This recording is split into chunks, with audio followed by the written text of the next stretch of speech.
taxes, inflation, and the breakdown of the family are causing us to fall behind. We have the lowest net worth in the United States, and I'm sure those numbers cross the border as well. Some people get the disability tax credit and they don't open the registered disability savings plan, and that's where the government puts in all the money of grants and bonds for a person with a disability who has done all the steps. Some people don't do all the steps.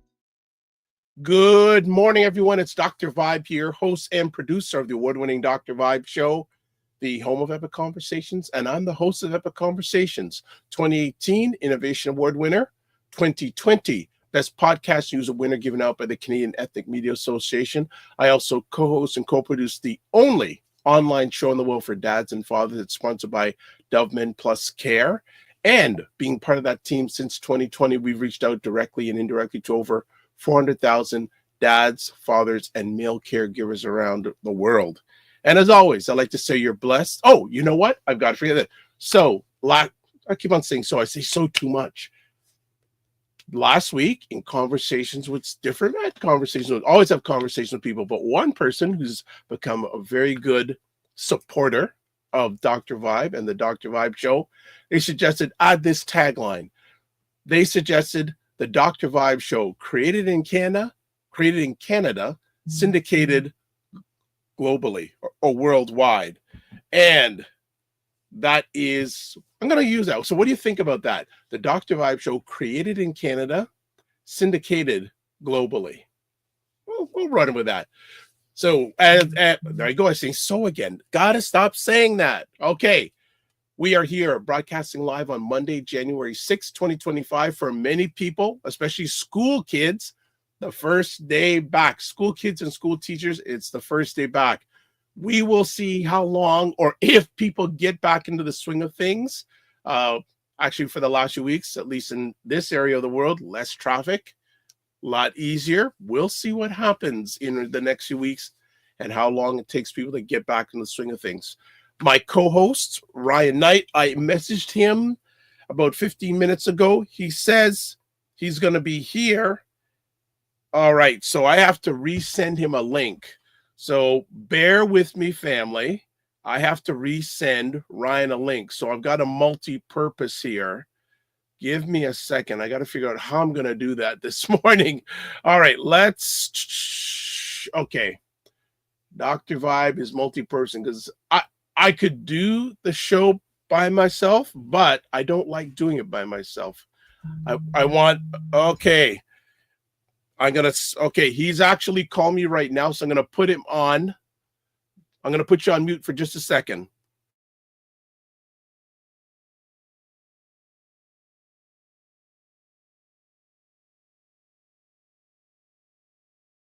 Okay, there you go. He was calling me. So I'm sending him the link in the next 30 seconds. But everybody else, let's get you going here. I'm multi-purposing, and he will be here in a moment. So as everyone's getting warm and settled in, I'm going to send the link to Ryan and get him on the conversation. Here we go.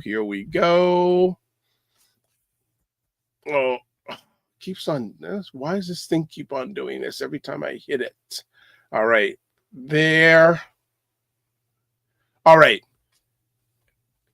So in the next few moments, Ryan Knight will be joining us on the show. All right, let's get to it. All right, we have people. Some people have jumped in. All right, JG Mars is in the house. Hey, Dr. Vibe, and good Monday morning. Same to you.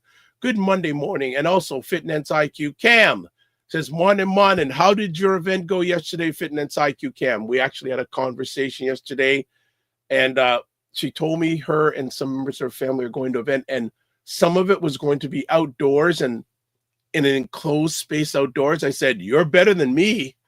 I'm not going outdoors. That ain't happening. Not. That ain't happening with me this morning. Or yesterday. We're supposed to get some colder weather in Toronto this week.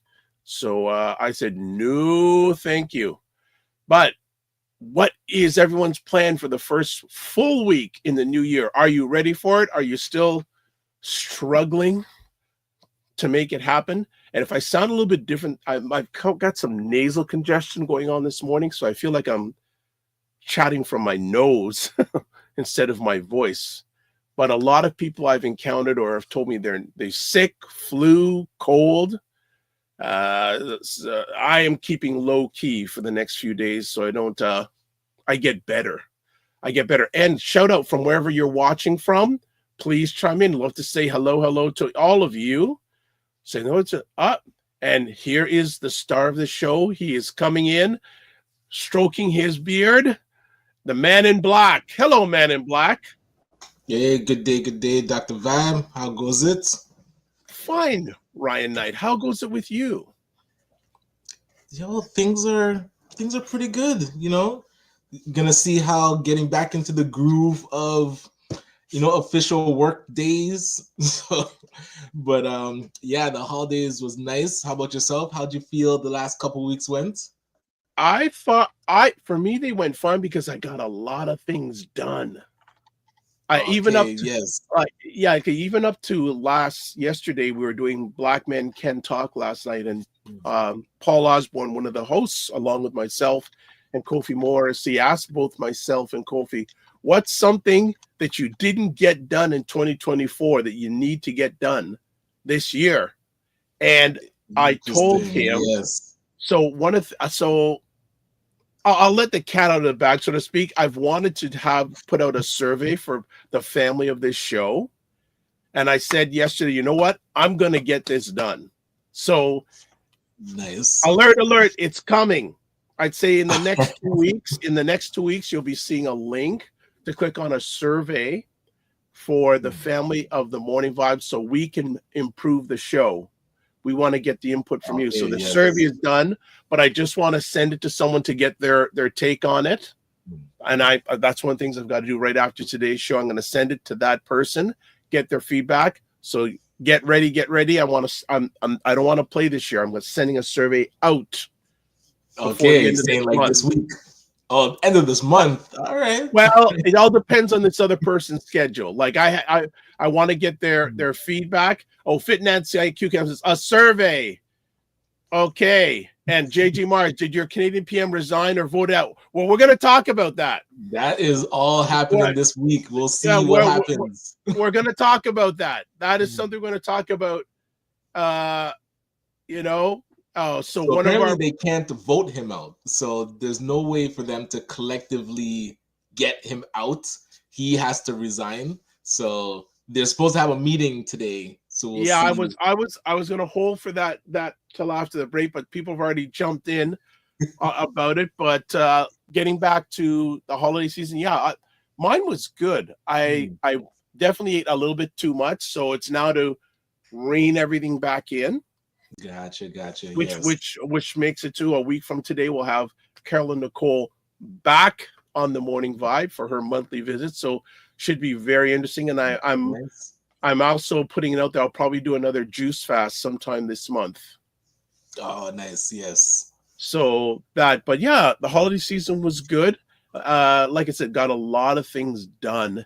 And I said, no, I want to kick it off right with getting that survey out because we are overdue for a survey. I was chatting with one of our recent friends that was on the show, and I said, a survey. So Fitness IQ she's asked me to review one of her surveys, so that's going to get done this week. So no better time to do a survey than the first thing in the year, right after the holidays. Get that data right up front. Happy New Year to you, because you weren't on Friday's show. Yes, we had Wayne Harris, who was fire as usual. He had 12 points that he wanted to share. We didn't get to any of them. Oh my goodness. So we were in real deep, so he's going to come back and give them next month, but it was really. So if you didn't get to his points, what was the main thing that you guys went back and forth on? I guess we talked about he did cover one of the points, but he also had about how to handle the Christmas credit card bills. Oh boy, yes. I'll definitely go back and rewatch that one. Yes. And also, he did a review from his lens, financial education wise, of 2024. Okay, nice. He was also going to talk about this recent report by Dr. Pierre's organization about Black graduates. Okay. And how that they are not faring too well. So you mean after graduating, not being able to find employment? Oh, man. And you wonder, like, that has been an issue for at least a decade, and it's not getting any better. That's problematic. Yeah, so I hope, hopefully he'll get to that next month, but he had some things he wanted to chat about. I said, wait, no problem, because whenever you're on, the information is green, as we call it, evergreen. It's good at any time. So he has evergreen stuff to, so that's what's going to happen. But yeah, that was it. But so how has the new year been for you so far?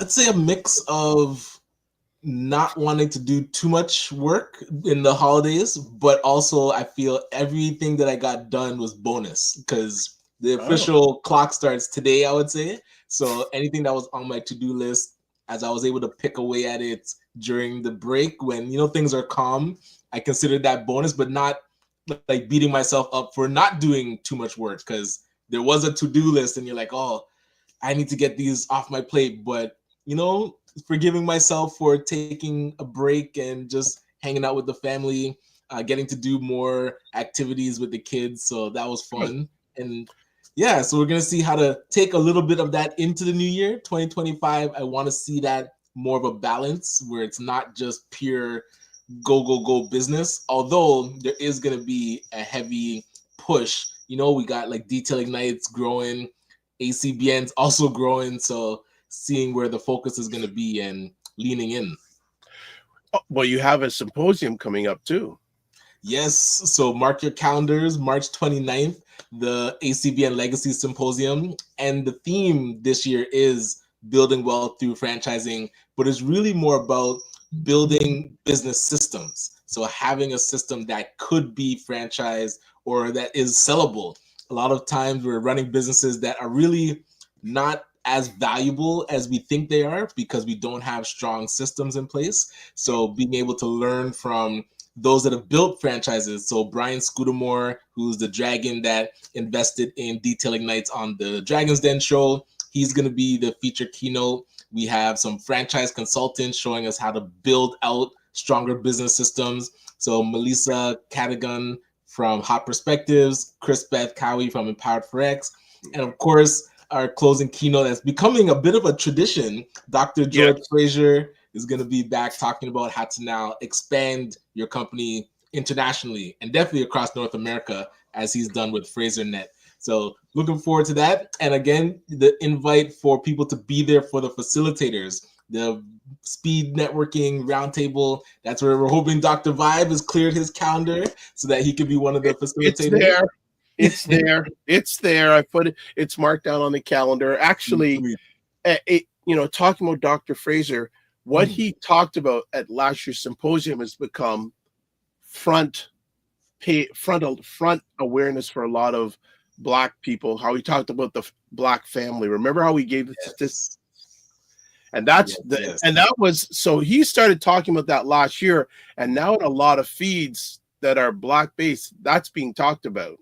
Because people are seeing that's a strong foundation that is and missing. So Black family. Let me ask you, you have a to-do list. Is there anything on your to-learn list? A big thing that's on my to-learn list, and it's actually something that I've challenged myself to dig deeper into it, is all this hype about AI. I definitely love it and pick around and kind of test it with different things. And of course, love ChatGPT and Claude, but I challenged myself to lean in and learn something new every single day. So I actually started like an evening podcast called The Night Owl, where I just look at AI tools and, hold on. When did this start? It's been every night since the 1st of January. So I challenged myself for 365. So every night, I'm going to be on just talking about an AI tool that I found. So I want to see how AI can now streamline a lot of the things that we do. I do a lot of manual prospecting, and I'm hoping that there's tools out there. The big hype now is AI agents. So AI that can actually execute tasks. So I've been trying to test different ones that have come out to say like, hey, can you go into my email, read it, summarize it, and respond? Like that kind of AI tool. So we'll see if it lives up to the hype. We're going to go on a break because this, you just like conveniently just pulled this out of nowhere. So we're going to talk about, and I'll give you some perspective because I went to an event. Okay, let's stop. Well, there's a whole bunch of things I can share with yourself and everyone about this. So we are going to take a break. When we come back, there's some comments we have to catch up on, and also we'll talk about AI. We'll talk about the Canadian Prime Minister. We'll also talk about missing Black boys in the Toronto area. We need to chat about that. So keep it locked. We'll be back in a few moments on The Morning Vibe.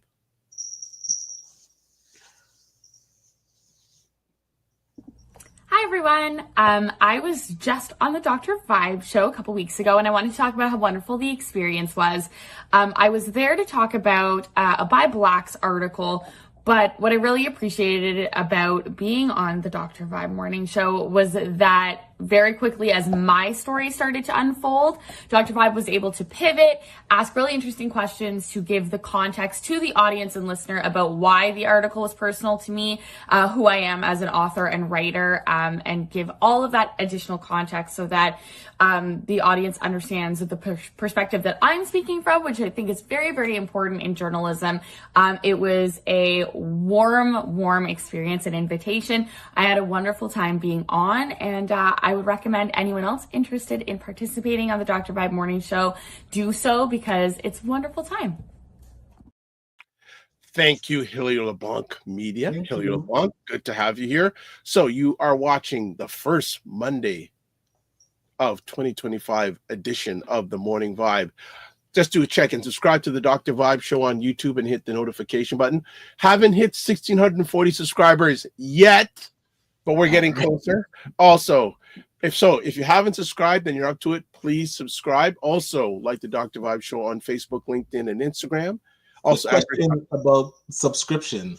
So people that subscribe to you on YouTube, is there ways to like message them? No, not directly, but one of the tools that YouTube does has, you can do community posts.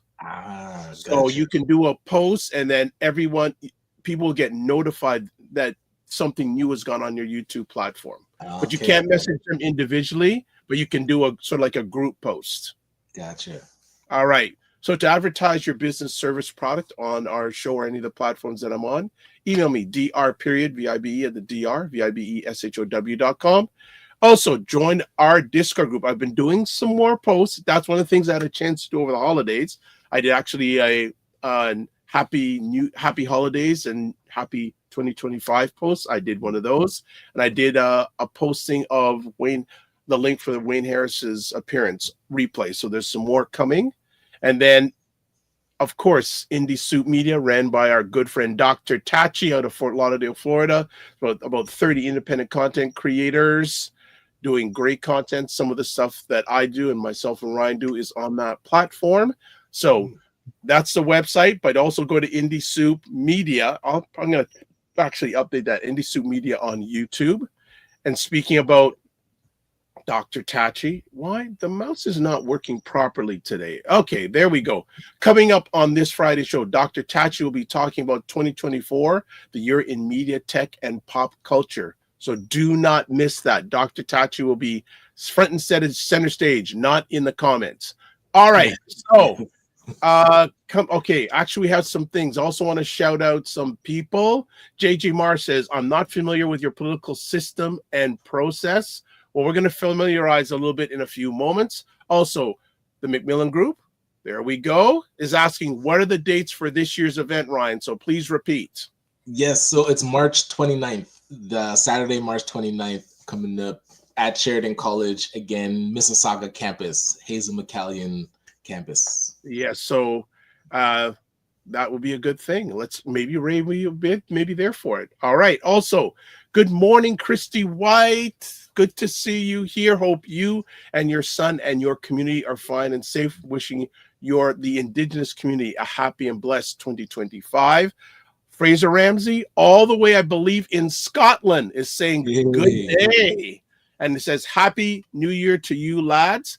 And this lady's becoming somewhat of a regular on my platform. Joss Toronado, good morning from Houston, Texas. And again, I encourage, if you want some great motivation, inspiration, check out her posts. I now become a regular to her posts. Hopefully I can be up early enough to catch her morning shows during Monday to Friday, I believe 6:30 in the morning Eastern time, but she does great community posts, and I actually shared some of them with some people this weekend, just Tornado. So fantastic to have you here. So getting back to your AI thing. So is this audio, video, what? And how is it spelled? Is it KN?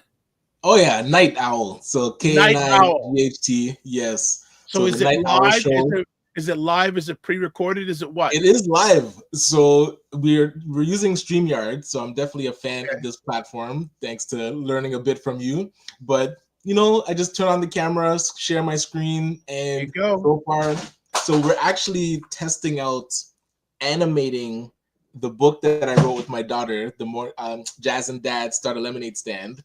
So I'll send you some of the clips of the pictures. Okay. AI trying to animate them. It's like definitely hit or miss. I think we're at about 50-50 of AI going rogue or it actually producing something decent.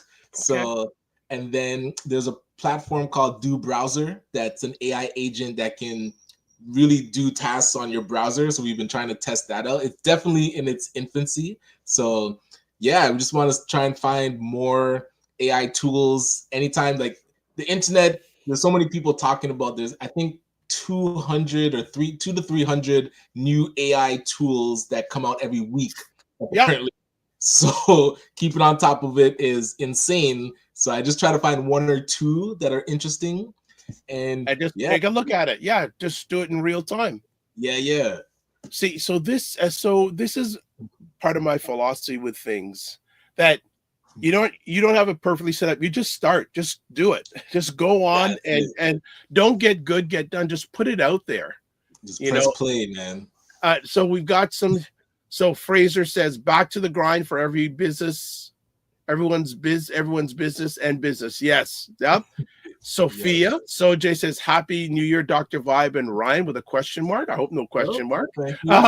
And Christy White, Christy White, who actually is a book author, she goes, what was the name of the book again? Oh, yes. Put it up. Jazz and Dad Start a Lemonade Stand. Okay. Written by Ryan Knight and Jasmine Knight and illustrated by Earl Houghton, a gentleman in Jamaica that we found on Fiverr. And then he's become like a family friend, being able to take pictures of myself and my daughter, Jasmine. And I think he did a pretty good job of getting our resemblance and putting it into the book. So I always want to give a shout out to him. So yes, so Jazz and Dad Start a Lemonade Stand. This is good. It's about keep on going. It's about Jasmine, who tries to ask her parents to buy a doll for her, and her parents deny it or say no, and ask her instead, if we won't buy it for you, what can you do to buy the doll? So she goes through a couple options and realizes that she could start a business and earn the money herself. So she starts a lemonade stand. And so check the book to see if she is able to earn enough. It goes through a bit of the ups and downs of entrepreneurship and definitely the core foundations of starting a business. Knowing what expenses you have and how to make enough money to actually cover the cost of what you want to buy. Nice. And that's a big thing that's on my to-do list, is to actually reach out to more schools and say like, hey, this is a book that we'd love to get into the school, or just do like a workshop about entrepreneurship. There you go. Read the book. So that's always been in the back of my mind. I mean, it's been 3 years since the book's been out. So yeah, I want to start doing more speaking about it. So there, see, family, there's a person who's leveraging their credibility. Yeah, Aha! Aha! Okay, Yes. look at this. So Christy White says, add it to our library. Yeah, What? 100%.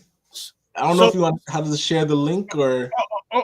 You can do if you well, Christy. Why don't? Okay, so what I'm going to do back channel wise, I think I still have your email address. So if you have mine, Christy, I can put it up. Get in contact with you, and you can get in contact with Ryan, because I was going to mention too, on our Saturday show, Primetime Saturday with Aisha and Lala. Aisha K. Staggers is just getting ready.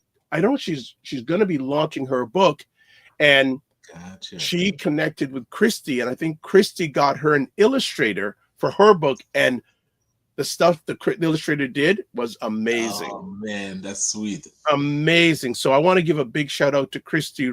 Connect us. So Christy's saying, connect us. Okay, we will make that happen. That would be great. Yes. That will make that happen. So this is good. And Fraser Ramsey says, hi, Sophia. Greetings from Edinburgh, Scotland. I was correct. I was correct. And this is someone new. Beauty industry experts team. Healthier and wealthier rising, Dr. Vibe. Super excited to hear for this great information. Best way to start off the new year right. It should be RIGHT, but we'll take the RIT. All right.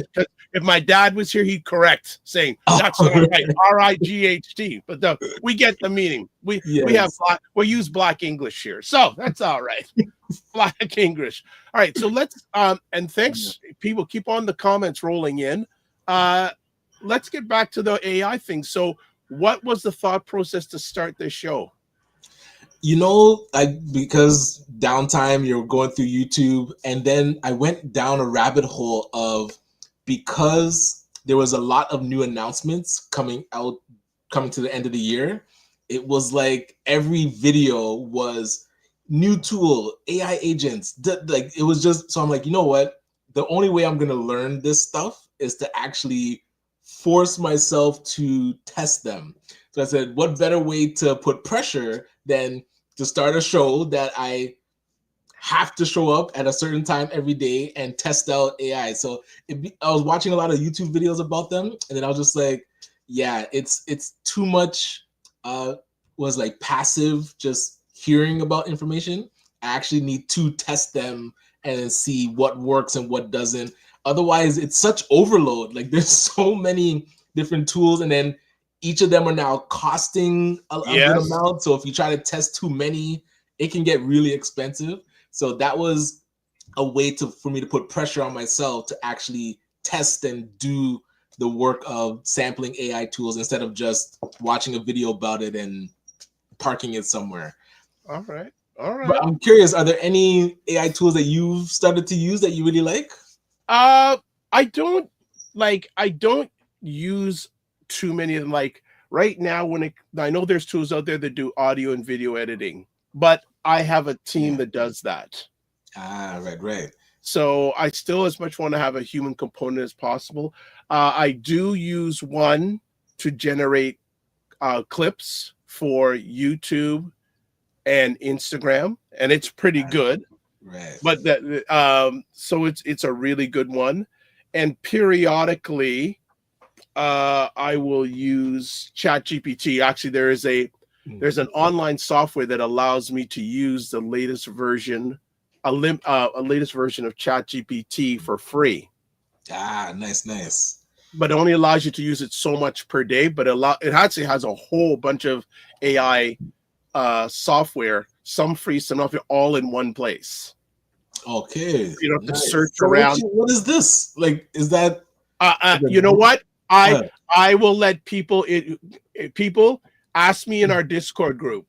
All right, nice.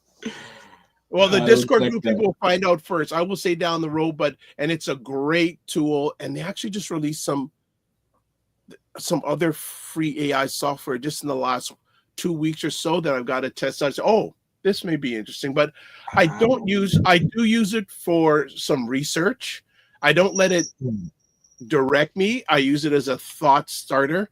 One of the things when it comes to AI, a few things. First of all, my main mentor, and people will know I'm not going to say who it is, but if you know me enough, you know who it is. He actually created a whole platform of what he does via AI. Nice. A whole platform. He created a course via AI, whole nine yards. And this is like a year ago. He's way right. He has really gone to the next level creative. So he has basically created his own curriculum for his students. Excellent. Nice. Whole thing via AI. So it's been a great thing. So we've got some more comments here. Happy New Year, Frequency Event Promotions, Dr. Vibe and Ryan. He actually hung out last night in our Black Men Can Talk show. Sophia, and event coming up January 15th. So I know Chris Beth Cowie's the featured speaker. Yes, we've been doing mixer. We did some promos for him on the platform over the holiday season. So that is great. And thank you for the opportunity to do that, Christopher. Sophia says, Ryan, connect with blackbookfair.com, Authors Collective, great resource for local Afro Caribbean authors. So nice. Let me check that. I'll keep that up on the screen so Ryan can copy that down. LK, right? Yeah. Book Fair.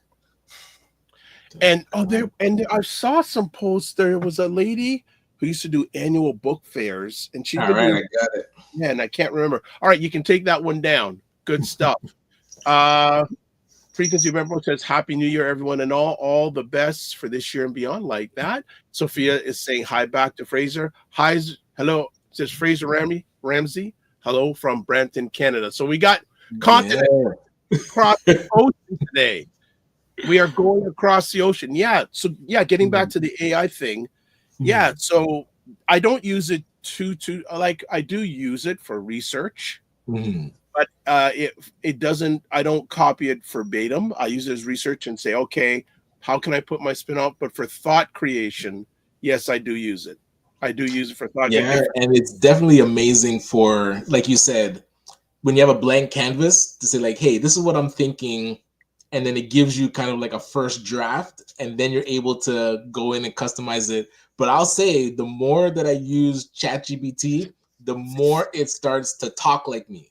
And the editing is a lot less than I've had to do, because before it was very like robotic and static. And it's like, okay, you can definitely tell that an AI generated this.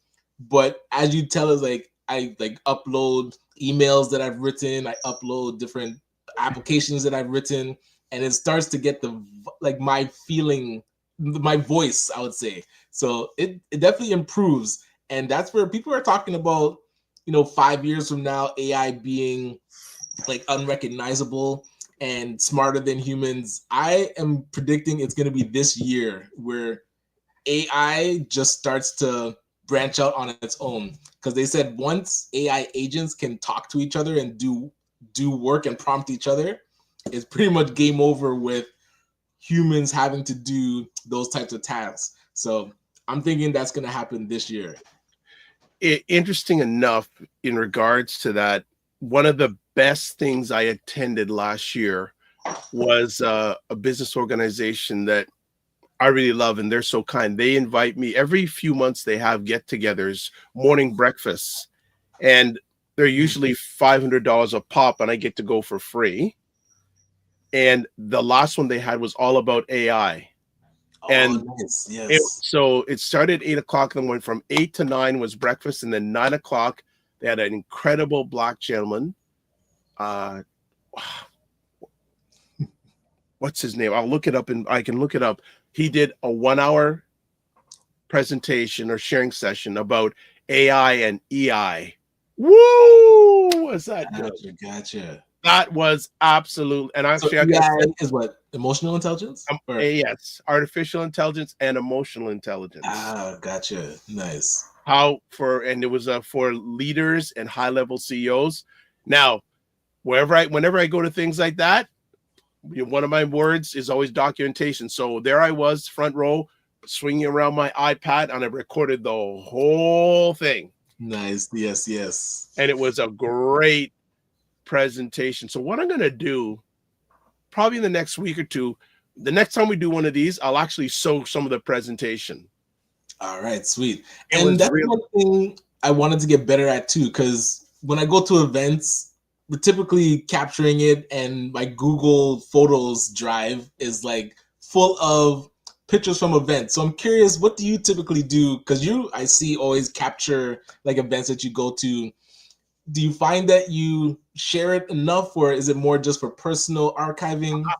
You know what? I sometimes share it to the public, but what I do is I share it with people who I know need it. Ah, yes, gotcha. So I'll give a perfect example. We recently had Judy Stewart, Trey Souls, Right. on the show, and we had a conversation last week. And these days I'm blessed to have a lot of documentation, a lot of content. So she hit on a subject, and I said, okay, hold on. So I went into my digital library and I showed her something. Yes. I showed her something. A lot of people, more and more people are starting to approach me finally about sponsorship. I will show them conversations I've had with Mario Armstrong. Right, yes. So I don't go to events. I'm very strategic on what events I go to. And the ones I do go to, I don't put it out there that much, probably because they're long. I can do a snippet of it, but more often people who, when we have offline conversations, that's who I show bits of to. But I do, and I probably should document a little bit more publicly, but right now I just do it with certain people. Like, again, when I was at your event in Ottawa, that sharing session I did there, I showing bits and pieces to people about sponsorship, but then I also will bring in Mario Armstrong, who has a lot more credibility than myself, and a light bulb goes on. I can see it with the people who get it, because it's a different mode of thinking. Okay. So that's what I do. And probably I should maybe share a little bit more. That's a potential. That's potential. And since you have the team now, you should get them to create a highlight reel for you. They are. That's already being worked on. That's already been worked on. I'm definitely, in the next 3 months, will have about 3 or 4 different sizzle reels of myself. Okay, sweet. But here's another thing. Coming back to over the holiday season, part of my mind, there was a gentleman, and I think I may have said this before. I maybe repeat myself if I am. Sorry, but there was a gentleman who reached out to me from the senior vice president of one of Canada's top 10 companies. Okay. On LinkedIn. I'm going, So I say, you know what I'll do is I'll wait for him to come back from the holidays. I said no. So, and I was procrastinating. Right. And then about last week, I said, you know what? I'm going to send him a video introduction. I sent him a video introduction. He opened it up within 2 hours. Okay. Now, he hasn't answered it. He hasn't responded to me, but he's opened it up. Right. But I did say in my video, if I don't hear back from you within a week, I'll follow up with you. So it's marked down this week when I'm going to follow up with him. Now, just a little bit of suggestion. When you do a follow-up with someone, don't put in your subject line following up. Put something different. Right. Put something different. Put something different. All right. Wow, look at we got some other people here this morning. All right. What? Okay. Frequency Event Promotion says, yes, Ryan, Network Mixer is January 15th next week, having to deal with leveraging AI and how this technology can create marketing opportunities for your business. Absolutely. I think that's what Chris Beth is chatting about, I believe, if I'm not mistaken. Oh, yeah. So I definitely there you go. That. And there's Kofi Coach. $500? Them a serve caviar? No, but the thing is, they're serving stuff better than caviar. They're serving serious information that you can use at a high level. And actually, it was a great event because they had this gentleman talk about AI and EI for an hour. There was a break. Then they had 4 top form business leaders talking about what impact is AI going to have in the next 10 years? Okay, right. That's recorded too. Nice. So people who reach out to me, I can maybe share some of that story. And then final part was, there was a gentleman who teaches at the Rothman School of Business, but he travels all around the world. Top authority about AI. Like he was involved when Mr. Elon Musk was beginning his AI journey with OpenAI, and Elon Musk had an office here in Toronto that was working on it in its early days. What? I did not know that. Look at that. and it was amazing because and he was great, and we went on a little break. We came back, and he said, "Do anyone have any questions?" And I asked him, "How is AI going to impact HR?" And he went deep into that. He went deep, and I've got a recording of that too. So that was really. Oh, did you ever find the recording of your drive with Dr. George Fraser? I remember. Really good point. The intern who did that, and the thing is, he sent me the videos. They weren't playing on my end. I said, "Are they playing on your end?" He says, "Yes." But I don't know what's happening. I think he's been going through some personal challenges. He had some health challenges, but I have them, but they're no audio. So this year I need to. So I hope, I'm speaking that you'll give me the opportunity to pick him up again this year. I'm gonna get a student, or I just even do it myself. I'll just say, I'll do it even on my phone. Drive with one. Got to be careful. One hand. I got to do that again. But remind me of that. I got to see if I can reach out to again, because I need those. Yeah. It just flashed in my head as you were talking. Thank you for reminding me. But so frequency of event promotions goes Kofi Coach or fried escargot. No, it wasn't. But the breakfast was good. The food there was good. Good morning, Dr. Tachi. What is up? Go check her out.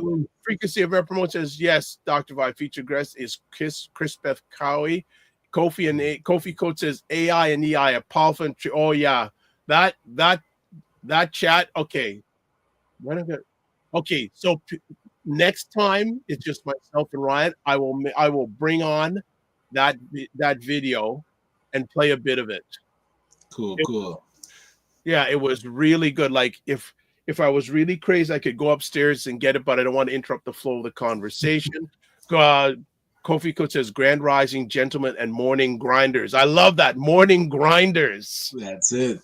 Morning grinders. But yeah, that was an amazing. That morning, after leaving, I just went home, and I just didn't turn on the radio when I was driving home.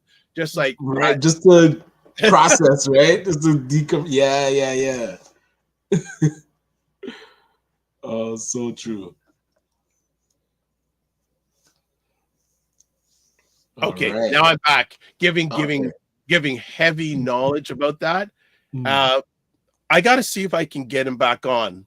I reached out to him a while back. He said, I don't know, but I can use a carrot of the stick, because he asked me after, I saw that you recorded. I go, yes. Says, can you get me a copy? So I say, well, can I get you, but could you just come on my morning show and talk about it? True. Weekend night, the barter. That's up, but it was it was so good. It was so. Yeah, I'm gonna put that on this, because he's engaged to get married, so I got to send him a happy 2025 video message, and also just see if there's anything I can do to help him. But that presentation, yeah, and the gentleman who runs the organization, he is at. People may not know this name. A gentleman named Daniel Goleman, who basically is basically regarded as a father of EI.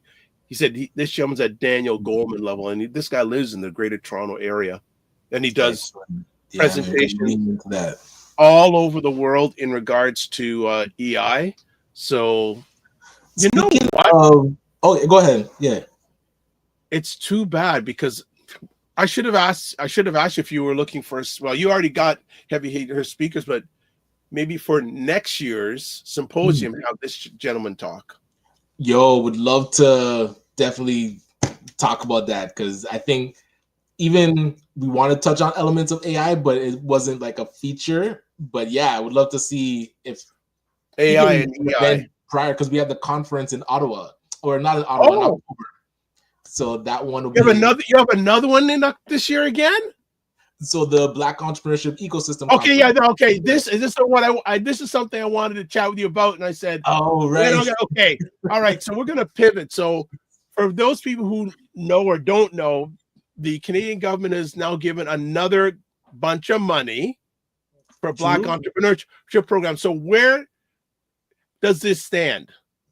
So, and to JJ Mars's comment, how political or the process in Canada works when things are announced. So the budget, I think it comes out in the spring and the fall. So the fall economic statement, and man, because this announcement, the fall economic statement, was also the day that Chrystia Freeland resigned. So it was like a an interesting day. So in the fall economic statement, there was mention of the renewal of the Black Entrepreneurship Program.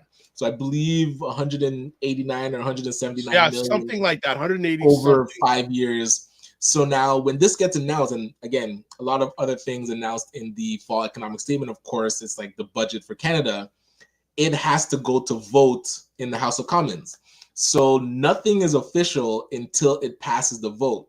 So now it was great news to hear it in the economic statement, because in the spring economic statement, there was no mention of the Black Entrepreneurship Program. So there's a lot of advocacy done through like the FACE Coalition, Group 3737, and just a lot of organizations come together and say we need to get this at least into the economic statement. So thumbs up, that was done, mentioned that it's going to be renewed. But now with Chrystia Freeland resigning, who was the finance minister and the deputy prime minister, uh, also Sean Fraser, the Housing. minister of housing, Yeah, also saying he's not. So Chrystia Freeland is still going to run again, but Sean Fraser said he's not running not again, running again. Yeah, and he's stepping out of cabinet. So there was a big cabinet shuffle later in the week. It's just been, and so now JJ Mars mentioned our prime minister is meeting with the MPs because there's been a lot of pressure for him to actually resign. And there's talks of Mark Carney wanting to run for leadership. he's not. He's Oh, not. did he say that? Okay. It's. I don't think he's going. I don't know about he. I don't think he's going to be part of this administration. He may or may not run, but I was listening to reports over the last few days that if Ms. Freeland was the leader, she will increase the Liberal Party's popularity, but not as close as Mr. Polyev. And then on my YouTube feed last night, I noticed that Mr. Polyev has done a recent interview with Jordan Peterson, which is another conversation. I did see that pop on my YouTube. Yes. I haven't watched it yet, though. And you see how many views? You know how many views it's gotten? No. Over 2 million views. Wow. It's definitely trending in that direction, that the Conservatives would win the next election. So it's interesting how the Liberal Party is going to position themselves, because hey, captain goes down with the ship. Trudeau was the reason, a big reason that they won the last, I think, 3 elections. So now it seems very interesting that they're ganging up on him to push him out before the next election happens, because who could really step in this short time frame? We saw what happened in the US when Kamala tried her best to step in, but they kept saying, okay, Biden waited too long, or should they have done a leadership race? So could the Liberals have time to now have him resign, do a proper leadership race, and then go into the election? And would that save more seats than if Trudeau just completely goes to the end? Because we saw, in the Ontario provincial government, when Kathleen Wynne went, I think she resigned during the election, but she pushed it all the way to the end, and the Liberal Party got completely eroded to the point where they didn't even win enough seats to be considered an actual party.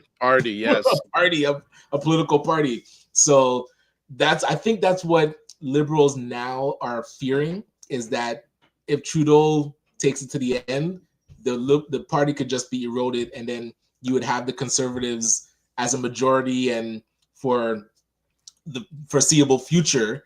But if they right the ship somewhat, they can salvage something. So it's a lot of political theater happening right now. Okay, so coming back though to the front of our this part of our conversation, this money for Black entrepreneurship, it hasn't been voted on though, has it? No, so the budget has not been approved. So then there's two things happening. One, they might do a non-confidence vote, but I think that would happen after the budget vote.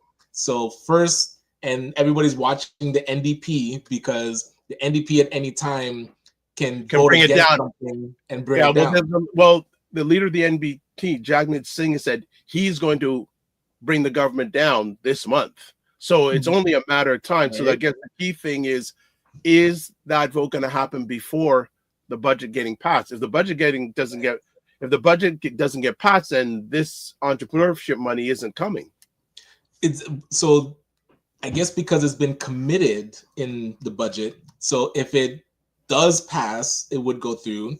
If it doesn't pass, then the Liberals would have to win the election, and then they'd be able to again put it in the budget again. So yeah, a lot is riding on this vote. And I'd have to actually check to see when they're voting on it, because that's something that we should be paying attention to. But yeah, it's not. So this is where the political theater part comes in, because now the Liberals want us to promote like, hey, this thing is put in the budget. Isn't this great news? But to me, it's not great news. It is news. It is good, but it's not great because it's not approved. So doing a lot of press releases and photographs when this thing isn't even voted through budget seems really premature. I feel like I want to see it voted through and the process to apply. Like there's literally zero details. There's no process on how to apply for the funding. It's just talk. So I want to see it actually go through the processes. And I think that was something the first time that it was announced, I was very naive with. I didn't really understand, when they make an announcement, you think, okay, great, let's get to work. It's just an announcement. There is procedure and policy. So now, save the hype. There's no hype until all right. Okay, so here we go. We just got something here from the family. Dalton Haynes has said, breaking news at 10:45 a.m. Trudeau is making a big announcement. Wow. So we're gonna come back on live and we'll watch the announcement. It's if you're available, I have no difficulty coming back. But yeah, let me just see. Yep, on his yep. Yeah, resign. Yep, there we go. Yep, so news conference admitted. Yep, so 10:45 this morning. Okay, the same day that U.S. Congress is to certify 47's election victory. Okay. All right, so let's go back up here. Oh, wow, yeah, so 4-year anniversary of January 6th. January 6th. U.S. Holy crow. I think you should wait till tomorrow.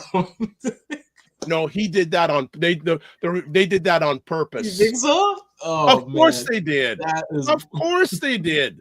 But what would that do? Just diffuse the attention, or why? No. The Senate thing verifying his election was announced before this news announcement came. They said it specifically because they want to have people forget the insurrection and make this a celebration. And then 47 has also said that when he gets back in, he's going to pardon all the people that were part of that. Jeez, right? Geez. Pardon people who want to do a government overthrow. Wow. Well, an overthrow in his favor. So it's not out of character for him to say, like, hey, they were on my side, right? Of course. Yeah. So some questions here. Frequency event promotions. Will funds be promised for BEP if there might now be a change of the government? Done. So again, Ryan just went over that. Well, this is what happens when you don't have conversations with both sides of the political bird. So I remember getting backlash from having a picture with Pierre Poilievre because I was invited to a meeting where it was a roundtable. Yes, I remember about, that. I remember and that. So, and there's been other conservative MPs that, because when I send out an email to politicians, I send it to everybody. So when conservatives reach out and say, hey, we see what you're doing, we'd love to learn more, I have those meetings. NDP reaches out, I have those meetings. Liberals reach out, we have those meetings. But a lot of times when you get funding that is specific to the party, you tend to get painted with that same brush that, oh, now you only can vote for the Liberals because they funded you. And that isn't how politics work. It's to say who has the best plan for what you're doing and for the community, to hear that plan, and then you vote accordingly. But I feel we get really lumped into just picking a side where we really shouldn't be picking sides. We should be picking the best plan for us. But this is the thing. I haven't really heard any plan from the Conservative Party about Black people at all, especially Black business. And one thing that I'm going to notice is they typically don't do things segmented. They will just do a business plan. So now it's on us. Like if the Conservatives come in, we have to be able to show we just know how to support business, period. The fact that we focus on Black business is, I would say, a bonus for our community. But in general, they just want to see, do you have a plan to support business that fits into how we say we want to support business? And that's how future funding will come if there is a change in government. Definitely a BEP specific Black program. I wouldn't see that continue. I don't see that. Just be a general program. No, again, we will be lumped in with everybody else. Right. And that's where we just have to be the best or be as good as what they want to fund. 100%. Let's continue on. Beauty industry experts team would love to connect with Ryan with some local K-5 teachers in the local area. Great way to introduce more entrepreneurship to empower more young students. So what I will do, since if you're watching on, I don't know if you're watching on his YouTube or my YouTube, but stick around till the end. And something's going on with my camera, a little bit fuzzy for some reason. Went out of focus. Yeah, but we'll have his email address and you can contact him on that. JJ Mars says, I had to step away for a moment. My question, on the whole, is there any political party in your country that is sincere about helping Black people in Canada? Ouch. Well, if we go by actionable things that were done, the Liberal Party has shown that they're willing to listen and fund Black specific programs, entrepreneurship and general capacity building for the Black community. That's where we were just talking about the Conservatives. I don't think would put specific segments on, okay, if you're going to help the community, it's going to be like a blanket program. And yes, different segments will fit in it, but we're not going to call it a Black community capacity building program. We're not going to call it the Black entrepreneurship program. It's going to be an entrepreneurship program that Black people need to fit into based on who can do the work. So, and again, sincerity, I definitely feel after meeting different ministers, Minister Valdez, Minister Ng, that they do hear that the Black community needs specific help, and they did create programs about it. So I would say in action, it's been there. It's not just talk. It's now, how do we get it renewed? And that's where, if we don't see a plan from the Conservatives, do we then push the Liberals because they have committed to say that the Black community does need this funding and we've put it in the budget? So that's, again, when we talk, I mean, we had a gentleman, Andrew Brownfield, on the show before that talks a lot about political theater and them making announcements in order to get votes. So is the timing of this, I mean, so many things come into play where it then puts you in position to, like I said, take sides. And it's like, yeah, you have to pick one checkbox. So it's now you're weighing those options and saying who is the best for what I want to get done. And I would say the liberals have shown that they're willing to fund specific programs that I'm definitely a part of. I haven't heard the same from the Conservatives, although, hey, we definitely need to have more conversation to see what's best. So if Prime Minister Trudeau resigns, who is the happiest person outside of Canada to hear that news? I have no I have, idea. You think Trump's happy about that? Yeah, oh, I mean, he but loves that. doesn't he feel that he has more, not say like power over Trudeau? He doesn't seem like he Oh, fears but Trudeau at all. he has an ally because Mr. Polyev is more of his thinking than Mr. Trudeau. Yeah, but do you want somebody that you can like would actually go toe to toe with you, or do you want He somebody ain't gonna that go toward it. No. Polyev will be at 47's feet. yeah, man, that's tough. I don't think if that happens, that he just becomes a lapdog like how Trump is to Putin, that wouldn't be impressive But at all. that's what 47 wants. He wants lapdog. He wants people at his feet. Hmm. Come on, Yeah. 51st state. 51st state.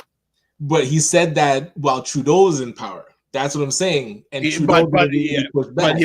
But he'll even say it more now when he has a more of an ally. That would be disappointing if Polyev is that weak that he would let Trump push that narrative even more. I think that would go against his brand because, yeah, I would be interesting to see how Trump reacts if Polyev gets in. So Sojay says there was a lot of interesting things that happened with the first set of funds that were allocated by the government. Do you think that will have an impact on approval aside from the political landscape? So approval of like another set of funds. Another set of funds. No, I don't think it's as big a line item in the grand scheme of the financial economic statement that the Black Entrepreneur Program, like a lot of the MPs really, I don't want to say could care less, but it's like not their main priority. So how it would sway the approval process, I mean, we could definitely put pressure on the NDP as organizations that could benefit from that program to say, hey, we want to see this budget go through. And if you don't vote for it, it's not going to be like the Black business community is not going to be impressed. But like so many things are in the economic statement that I don't think we have enough political pressure that if the NDP doesn't want to vote for this budget to call an election, advocacy about this Black Entrepreneur Program isn't going to change that. Like they've chosen their path, but yeah, I don't think it would sway the approval of the budget going through. All right. And again, folks, we're doing, Morning Vibe on January 6th, and imminent rumors is that we're going to have a resignation of a prime minister. I don't know what's happening with my camera. So, but you can hear. There we go. We're back. I said I don't know what time asking you shall receive. There you go. Asking you shall receive. So one of our producers says 47 and Polyev will 100% go hand in hand with hand in hand. Polyev wants to come after abortion laws just like 47. He wants less and less immigrants like 47. So she says there's a lot of commonalities between the two. Yeah, there are absolutely 100%. Let's go back to some comments here because they're flying in. Here we go. Dr. Tachi says he is not interested in going toe to toe. Oh, okay. Well, but they had to certify the results because put that one back up. Put that one back up. All right, they had to certify the results because per the Constitution, if it's not done by the 6th, they won't be able to certify it easily. So that's another thing why the 6th. Then Dr. Chai says he is not interested in going toe-to-toe with people because he doesn't have the cognitive ability to do so. He just wants people that fear his actions and that will say yes. So he's talking about 47. Gotcha. Frequency of promotion says, and I don't have AI. My camera says your camera just needed you to say the morning vibe. So there you go. I didn't know that was going to happen. Saying that. Yes. So yeah. So Dalton Haynes on Facebook, and thank you for being a first timer. In the comments says, could this be a resignation news? If so, what's next? Well, what's next? If it's resignation, the Liberals have to have a leadership convention. Right. And then there has to be a decision on election date. If there is a leadership convention, I highly doubt. Well, I'd be nothing surprising anymore. I have a feeling that Miss Freeland will run, and if she runs, she will win the leadership. And it's very similar, like you said earlier on, what went on in the United States. I don't think the Liberals will win the election. I think they will do better than if Mr. Trudeau was running in the election. See, I think the opposite. I actually think if they switch leaders, it is not going to be as good as they could have done if they just rallied behind Trudeau. And I don't know about that. That's what I like. Leadership changes never, like, they have more to lose than to gain, because this person now has to, within a year, remember the election is going to be this year, whether it's spring or October.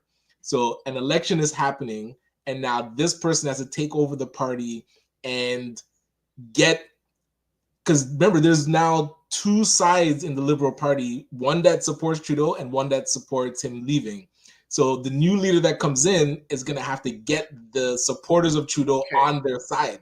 Okay, I hear what you're saying, but remember, politics is all about winning. So if you use the United States as an example, don't tell me that every Republican loves 47, but they want power. At the end of the game, politics is about power. Now, I hear there will be two different cohorts in the Liberal Party. Are they going to stay divided, or do they want to look, at least outwardly, unified to do the best that they can? But we had this play out in the US. Like the Democrats pushed out Biden and said, fall in line and support Kamala. And as best they could, they showed a united front supporting Kamala going forward. But it didn't work. So that's a matter. So the thought with a lot of people say the Democrats messed it up. Their messaging to the average American. It wasn't so much the candidate. It was the messaging that they lost connection with everyday. This is what I'm saying. Because you don't have enough time. I don't know about the timing bit. I think it was the messaging more than the timing. Maybe, but this is that's the marketing of the campaign. Which is what it really gets down to, because we're only voters. We are bought. We're bought. So this is what I'm saying. When you have the incumbent and you put all the effort behind the incumbent, it's easier to deliver the marketing message than putting somebody new and then creating the marketing message around them. I'm not 100% sold on that. So if Biden was of sound mind and there you go. Well, we can only deal with what was there. Well, we have to deal with what was there, not what would be. So this is what I'm saying. Trudeau is of sound mind. So the fact I don't know about that. How do you tell your finance minister on a Friday that she's gone and then you expect her to deliver and that was a bad play. These are missteps. I'm not saying he's the best prime minister or that he is the best candidate.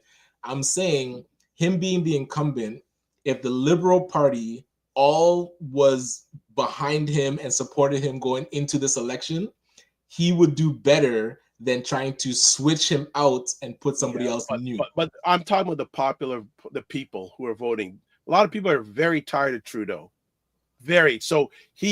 A lot of people let him go down with the ship, and then you pick a new leader, and then that leader gets 4 years. All right. Well, people who are watching live, we want to get your take on this, because obviously Ryan and I have a polite disagreement on this. We'd like to get your takes on it. So frequency of air promotions goes Republican and conservative ideologies, perspective equate to a shared worldview, in my opinion. I don't know 100% what you mean by that. So if you can clear.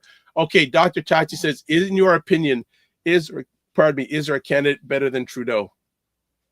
No, that's what I'm trying to say.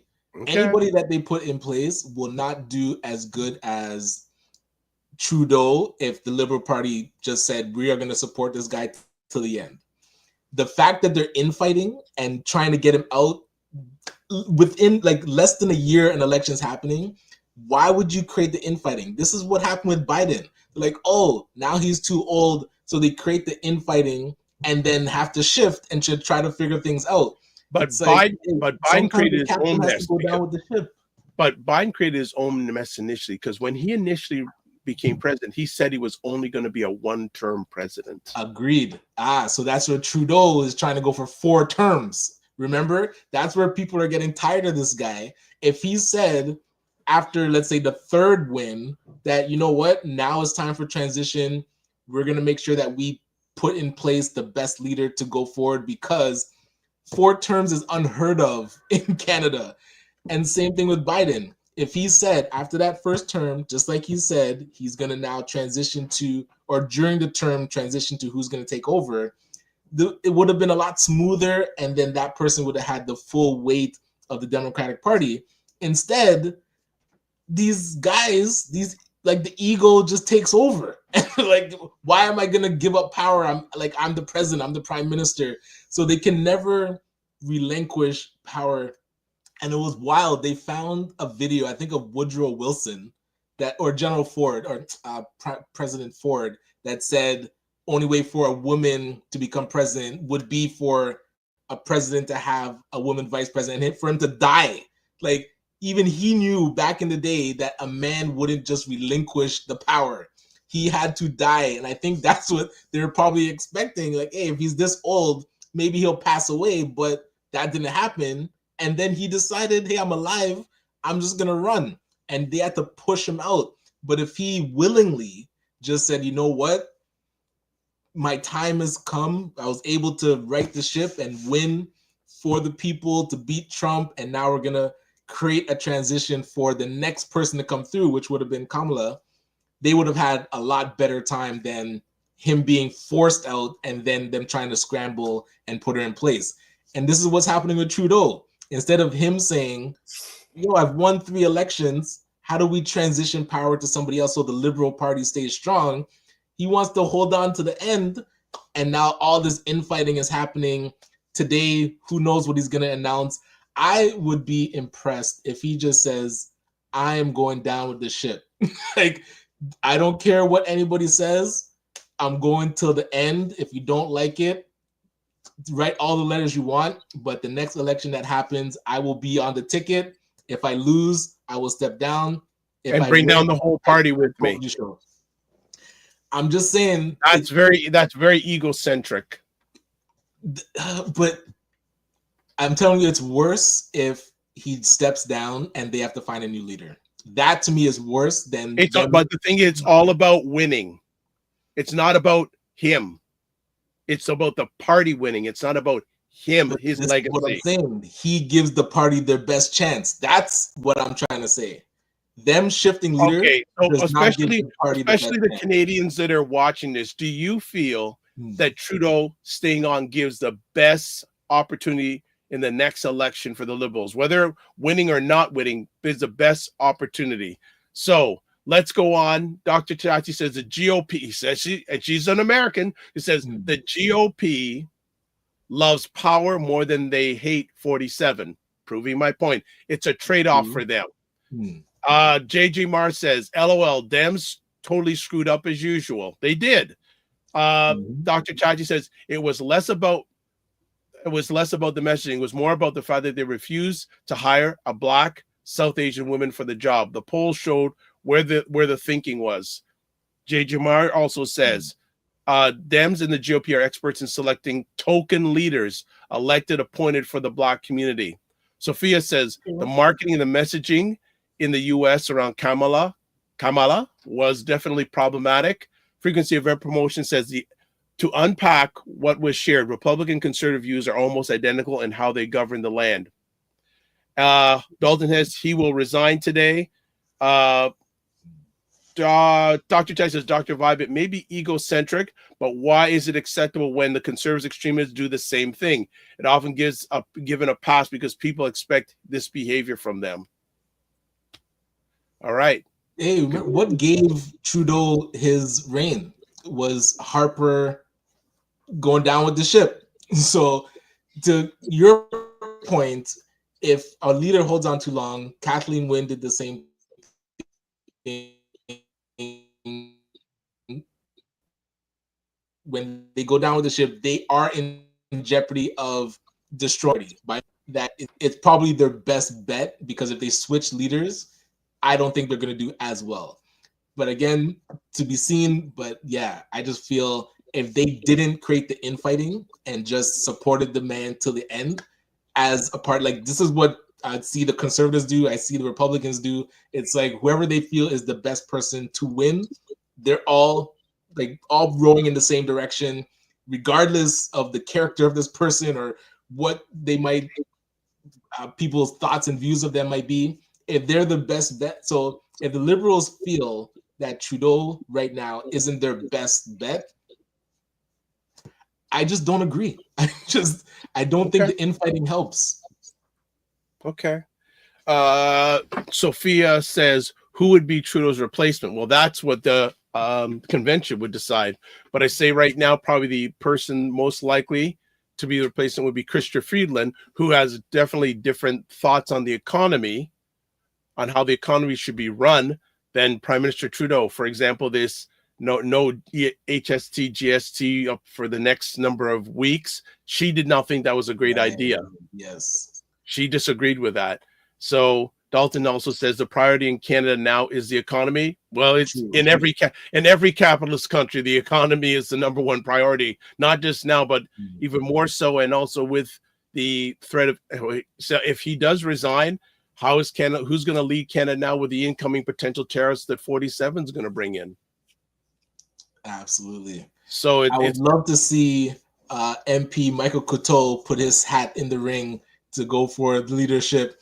I know he's newer as an MP, but I would love to see him enter the race. I don't know who else I can think that I would love to see run. I think it's to me it's Friedland's. Well, right now it's Friedland's race to lose. Gotcha. That's, I think it's, that's it's her loss. Yeah. Seeing a senior the experts are saying if she becomes the leader, she's not as polished a politician and she won't do well. This is where I think the Liberals will go backwards if they switch to her or anybody else that's green, as because nobody's been groomed to take over leadership. That's the problem. Because we have Trudeau holding on, there's no smooth transition into the next person. It just becomes a leadership race, and whoever can win the leadership race will become the prime minister, would actually become the prime minister. Mm-hmm. And then are they the best though? Like, are they the best person to be prime minister? And all of this is like to be determined. Like, there's no way to predict how well somebody will do. You can only go by past actions or past things that they've done. Oh man, it's a wild time. Okay. A year ago, I wasn't expecting this kind of internal fighting against Trudeau. Yes, definitely from the external, you would see people, not like you said, getting tired of him. Like, hey, the antics or the decisions aren't really the best. But still, the Liberal Party was like, okay, this is our guy. Because there was talk of her taking over before the third election. And then he decided not to do that transition and stay on, and he won. So that's where, he got a minority government. Very true, too. So there was, that's he got true. A minority government. So his popularity was even slipping then. And I think that, okay, so Dr. Tachi says, what led to Trudeau coming into power in the first place? Was it the legacy of his father that persuaded people? I believe so. That's a big, I would say that was a big part. Yeah, it was he had a brand, his father. Yes. And no real competition. Like, who would have gone up against him, right? And you were saying of the no experience, he was a school teacher. Right. So you got to start from somewhere. He had no political experience, but definitely. But he had the pedigree. He had the pedigree, though. He has the brand, and then people say, "Okay, this is the guy," and they groom him into the role. When now it's just like it's a lot of friction. It's like, okay, he's gonna reluctantly resign, and then they're going to now have to vote on a new person, which is going to split the party even further, because who knows who's going to put their hat in. You're saying Carney might not run, but I still think he might throw his hat in if Trudeau does resign. And if he does, he's not even an MP right now. So There's another thing too, where are right? these votes coming from? And can Yeah. anybody just join this leadership race? Like, do you have to have some No, sort of... you don't have to. Like look at Yeah. you don't have to have a see, because who was it? I know that there's someone from I think when Jagmeet Singh became leader of the NDP, he didn't have I don't think he had a seat. I think you're right. Yeah. And then He he had didn't to have a win seat. one. Yes. Wow. So you don't have to have a seat to be the leader. Look at look at like Even the Green Party. Oh my goodness. What's her name? Elizabeth Manley was her? The one that came in after her. Can't remember. Oh, the lady who was the black woman. She didn't have a seat. She had Anne-Marie Paul. And then wasn't able to win the seat. Didn't want seat either. Yeah, so that she went up against Marcy Ian, though. That was tough. Yeah, that's a little bit of a challenge, right? So Dalton says the Liberal Party has self-imploded. They will get crushed in the upcoming election.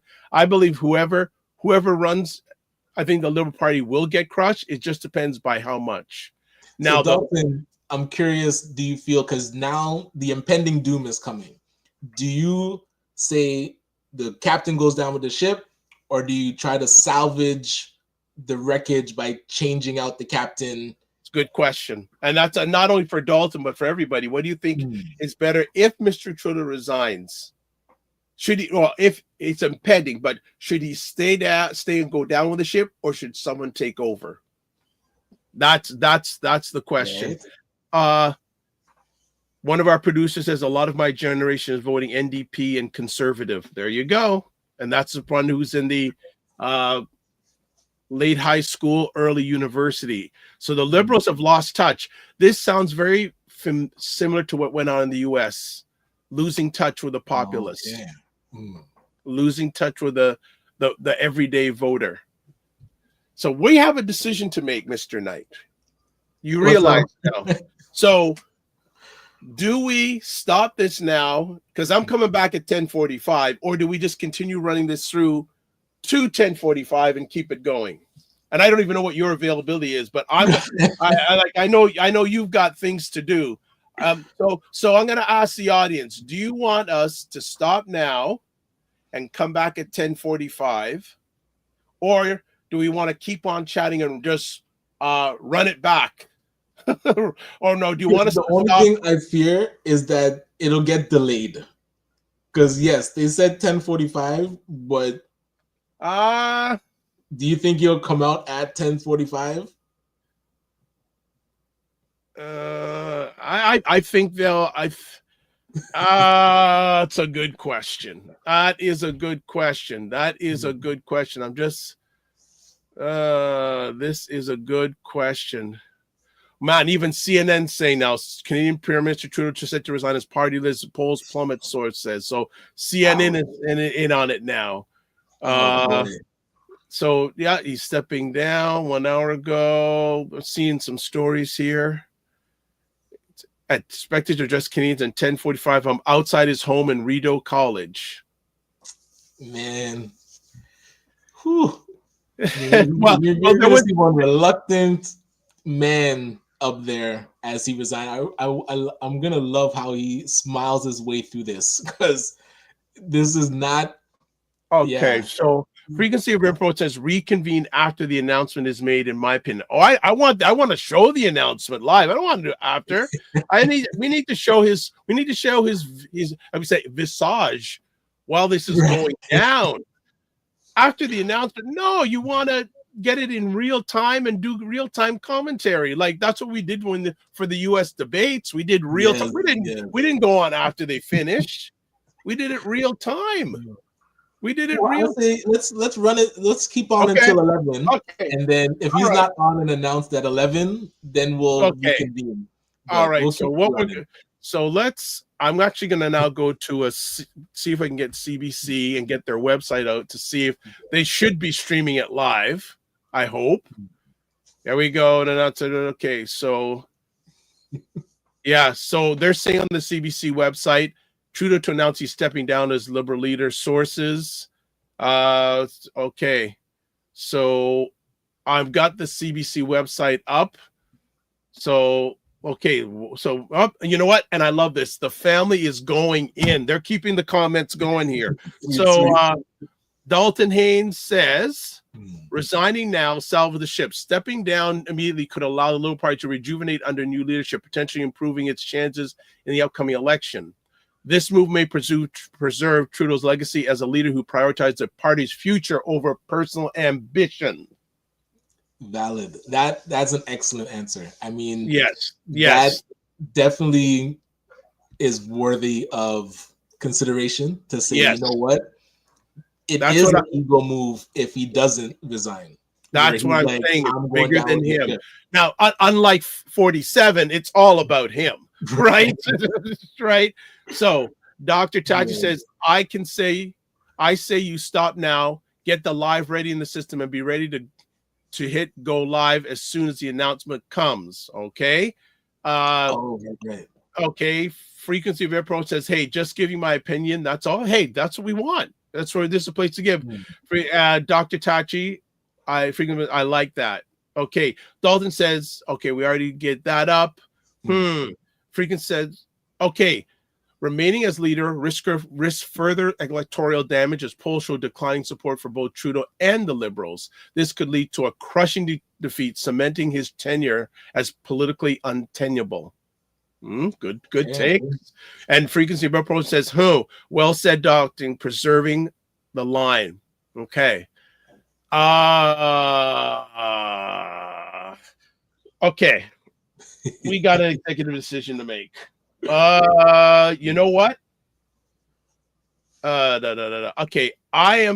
Okay, so I'm gonna say this. Well, so first of all, Ryan, if we stop now, are you available at 10:45? Well, I'm gonna be back, but what about you? Yeah, would it be the same link or you'd have to send out a new link? I would send a new link. So what I've got to do, family, is I've got to go and set up a whole new link. So this is what I'm saying. We got to stop now because it's going to take me about 10 minutes to get everything done. And then what I'm going to do is I would go live sometime between around 10:40-ish, between 10:40 and 10:45. But I got a lot of work to do to make this happen. So if we're going to stop, we got to stop now or. Yeah, so let's reboot it if you have to do that groundwork. Okay, so let's get a few more comments. Senior's case says, good morning, all. Just wondering if you were still going to speak about the alarming of Black boys who have gone missing with little or no mainstream media coverage. We were going to speak about that. I will say with that, yes, there was no mainstream coverage until interesting. See, this is I'm going to run. You know what? I'm going to run into 10:45 because I want to talk about that too. Because we're not back on until Friday. True. So, all right. So, Frequency of Pro says, going to make breakfast now. See everyone later. Enjoy your breakfast. You're the person who wanted us to stop and come back. You're not even going to be back with us. Right. And Fitness IQ Cam goes, woo! Yeah, fire. All right. So we'll stop right now about talking about the Trudeau. I'm sure we can cover for the next 15 minutes this other story. Story. I want to give a shout out to Brampton City Hall. They did it was like a town hall about the boys that were missing. Unfortunately, I wasn't able to catch it live, but I do think it was recorded. So I'm going to send that recording out. There was. Okay, so just stepping back for a little bit of people here. And you say, thanks, Dr. Vibe. Yes, thank you to Ryan. No problem. Not Ryan. Frequency of Approaches, Christopher. So let's step back a bit. About 2 weeks ago, I saw someone posted on my Instagram timeline. There was a number of young Black boys missing in the Greater Toronto area where Ryan and I live. And I go, and they took the post from, of all places, MSNBC Joy Reid show. Okay. So here is someone on an American cable news network making awareness about Black boys missing in the Toronto area. Here in Toronto, crickets. Now, last night on was it Wednesday or Thursday? I don't look at LinkedIn all the time, but I went in, saw a post by someone who I follow on LinkedIn saying there's going to be a town hall via Zoom about this situation. Unfortunately, I could not make it because it was on Friday night. I already had plans with family, couldn't get out of it. But then I interestingly noticed that CP24, local television station, and CTV News, which are owned by the same company, did like a 2-minute spot on it about the town hall. And then last night on one of the conversations I host, Black Men Can Talk, Paul Osborne, I believe he attended. He says he has a copy of the recording, but I said, Paul, can you get me in touch with anyone who's involved in this initiative? So I'm hoping to get one of them on sooner rather than later in regards to that. But one of the things that was interesting, he said that one of the people who was pushing this awareness, it was interesting that mainstream media did not, the Toronto did not make a point of covering this until the Toronto police force brought it out to the public attention. Okay, right. Now, and there was a lady on there who pushed the story out, and he said kudos to people like Dr. Vibe, Black independent content creators. She had pushed it out on one of her Instagram posts, and it had over 8,000 views. Gotcha. And she said, that was the announcement from the CP24, or no, she put out the information saying that I think it was maybe about this town hall had like 8,000 views, whereas the similar posts on the Toronto Police Force Instagram only had 500 views. Wow. They said so this is the value of independent content creators in the Black environment. Absolutely. Right? He said that and I'm going to send you the link to the YouTube here for the town hall that the city of Brampton had put on about Black boys. Yes, and I know that one of the people that was on this Zoom call was Chapman. What's her first name? Yeah, so Gwen Chapman. Gwen Chapman is what's the organization called? No, so part of the city of Brampton, the Black Economic, Social, Cultural, and Youth Development Unit. So they're the ones, I believe, that put together this town hall for the missing Black boys in Ontario. Okay. So, and I was humbled, and Paul said, this is why it's important individuals like Dr. Vibe does what he does, because mainstream media doesn't have the relationship with our environment than we do. And just to light there that so many people watched, liked, followed the post that this lady put up. So I am. Is it okay because the CP24 one is only a couple minutes? If I can, it's only 2 minutes long. It's only 2 minutes long. I will show it in just a moment. But you have it already? Oh, okay. Yes, I do. Yes, I do have that. I'll show it in just a moment. Sophia. So producers, we're going to go a while. So you tell me in the private chat how long you can go for. But Sophia says the call happened on January 2nd. Okay, so we got it here. The call happened on, so he says the call happened on January 2nd. The Zoom was maxed out at 500 consistently for 2 hours, and individuals who could not get in there were in the hundreds. The Zoom stayed open till 11 p.m., and there were still people trying to log in after the call was over. That's why they should have come to me, because I could have broadcasted on all these platforms, and there's no limit, but that's okay. But so she says also, Gwyneth Chapman, Black Empowerment Unit, BE. You know what? That's who I'm going to reach out to. That's who I'm going to reach out to. That is who I'm going to reach out to. And I'm going to see if I'm going to reach out to her. I'm pretty sure I have her phone number. No, yes, I do have her phone number. So after today, I'm going to reach out to her. And if Ryan said, yep, thank you. Good. Thank you, Ryan, for sending her number. I'll reach out to her. Now, Dr. Tachi, I may have to push you from this Friday. That's so bad. I've been pushing Dr. Tachi so much, but I know she will understand if I can get Gwen on this Friday to talk about this story. I know that Toronto Caribbean News has covered their story in their online publication, but no one's done, as far as I know, I may be wrong, no Black online media has done anything about this. So that is one of the to-dos that I'm going to get done today, to reach out to her. Right? So that is where we stand. But this is a serious story. So what we're going to do is I'm actually going to show you a story from CP24 about the town hall. And if she's available, I think it would be good, maybe even like Wednesday, to do a show on Wednesday. I will work around her schedule. Right. Yeah. All right. So let's show this story from CP24. Here we go. Youth in the Black community going missing across the GTA, as we hear from TVA, as we hear Beth McDonnell, a special meeting was held to address a growing number. Sorry, folks. Okay, let's see if we can make this happen. Okay, let's try here. Social media posts on the issue.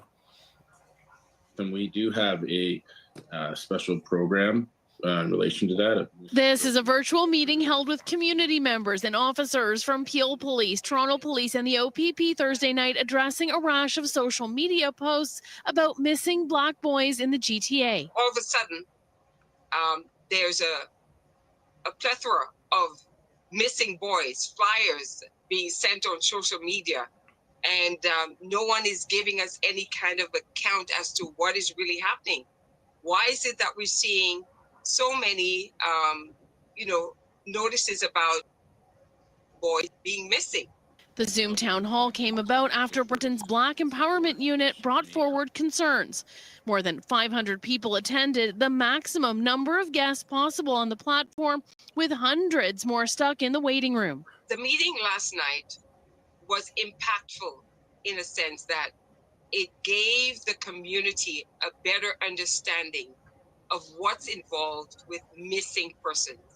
And it also dispelled a lot of the concerns that they had. From my perspective, it achieved some of its objectives. David Mitchell is a community advocate based at Jane and Finch. He believes the problem is a combination between the number of missing Black boys and education around the procedures when someone is missing. I think what's important is to put things in context and get information from whatever source, whatever credible source that you can, in terms of how do you talk to young people, how do you build the relationships where they can come to you when they're in some type of distress. Mitchell says people often go missing when there is conflict at home or mental health and addictions. He says there is also an issue with adults encouraging young people to go up north and sell drugs. You never want to hear from mothers and fathers worried about their child, and I hope there is more we can do to ensure a safe environment, that these Black boys are protected from what we're seeing now. I hope by studying this we'll be able to draw more attention to it and see if we can make sure that we combat this. Mitchell says laws are needed around recruitment not related to sex crimes of young people, and better race-based data to know if there's a reason to sound the alarm or what's happening is not a trend. Today, and it's in relation to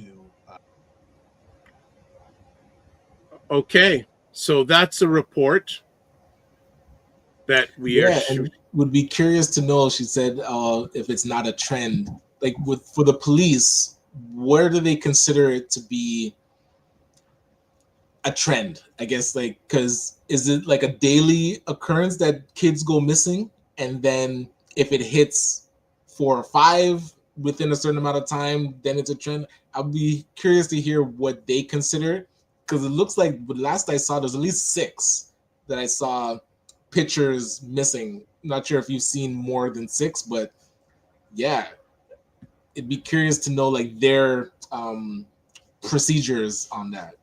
Yeah, so it's very disturbing, this trend.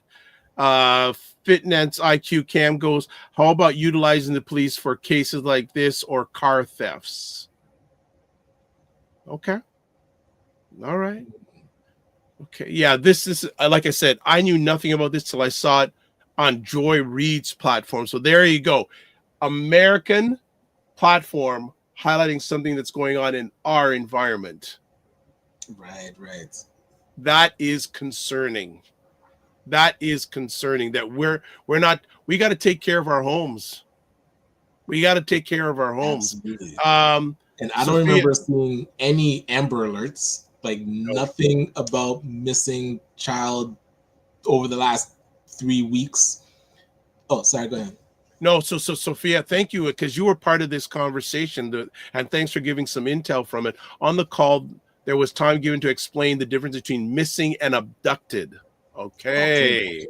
So these would be considered missing, not abducted? Is that what they were saying? So if they're abducted, then that's where an Amber Alert comes in? But if they're just missing... I don't know. Fitnet, we weren't there. Fitnet's IQ Camp says exactly. And she goes about no Amber Alert. Exactly. So she is agreeing with you. How come there were no Amber Alerts about these situations? So then did they give a report from the parents? Would they do they think the boys went, were they of age that they could go off on their own and then haven't come back? Or are they, because I didn't see the ages. So yeah, so young. So Sojay, you say yes. I need yes to what? That's, if you just give us a little bit more, because when you say one word, I go, to what? Don't, so just give us a little bit more context, what you're saying yes to about what's being shared here. And family, I am keeping a watch on the CBC site in regards to the impending press conference to be given by current Prime Minister Justin Trudeau. As we say, current. Speculation is he's going to be former very, very soon. Okay, so thank you, Sophia said they were missing for different reasons, not considered to be abducted. Okay. Okay, C Nurse K says, so disturbing, and the way they edited this clip makes it look like drugs must be involved. Of course, no mention of the possibility of a serial killer or human trafficking or even organ harvesting. Someone brought that organ harvesting up to me the other day, just this weekend, about that, the organ harvesting. And I went, wow, please let not be even like that's involved. That is just, and the trafficking piece. But see, this is why one of the reasons I do what I do, because we can have conversations. That 2-minute clip just gave you a slice. True. Yeah. It just gave you a slice. And that's why we want to invite Gwen and any other members who are involved in this initiative on, so they can have, to me, a conversation is a living, breathing thing. 2 minutes is not living and breathing. 2 minutes is getting air in one nostril. Exactly. And not even 2 minutes is just inhaling. It's not even. It's, yeah. Exactly. So this is why we have it. All right. So we allegedly, I say allegedly, are 2.5 minutes to this announcement. Now, hopefully we can catch it live. So what I'm going to do is I'm going to go open up a number of different platforms to see if anyone's covering it live. You know what? I should also probably open up the CBC YouTube page. Maybe something's pending. Let me just news. Yeah, I should probably go. Okay, set to speak as reservation calls go. 5-minute read. Okay. Oh, the YouTube one looks like they had the camera on his house. Bum by. All right, which page are you watching? So that's CBC News. Okay, so I'm gonna go to CBC. Here we go. Okay, well that's CTV News.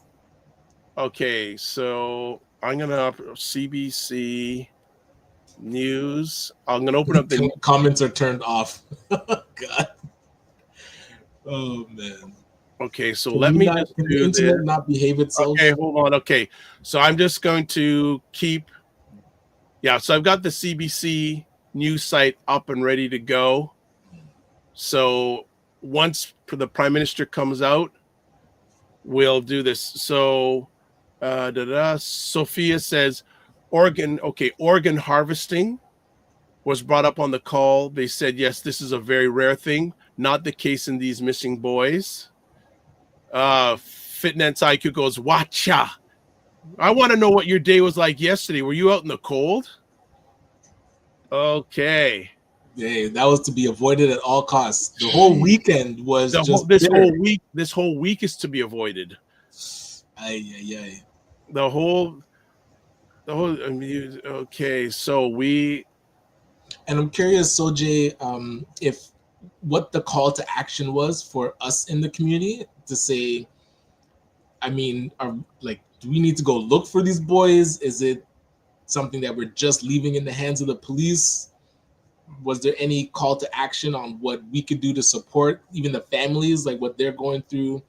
I wasn't sure what that next step after the meeting. I did see it said meeting 1, so I don't know if there's a planned second meeting that they've announced. Okay, let's so Fitness IQ can just kiss my teeth. I'll explain that later. Okay. Dr. Chacha is sending you some sun. Yes, Wow, from Fort thank Lauderdale, you. of course. Yes, appreciate that. She was up, but you enjoyed it good. And Fitness IQ Camp says, please, Dr. Chachi, send it. Okay. All right. So just to reset, you are watching a special edition of extended version special edition of the Morning Vibe. We didn't know what was going down. And when you do these things, it has a world of its own. So we talked a little about the impending announcement from Prime Minister Trudeau. Speculation is he's going to resign as leader of the Liberal Party, meaning that, look at this. Parliament will prologue until March 24th. What does that mean? Parliament will prologue. Prorogue. What does that mean? What does that mean? Okay, we're going to find out. That they stop sitting, but then does that mean, is that the announcement? Because that could also be a different announcement where he doesn't resign and is just proroguing government. No, it's saying that, okay. Or is he proroguing it to resign? Okay, I'm multi-purposing here, folks. I'm keeping a watch. Free morning letter. Okay.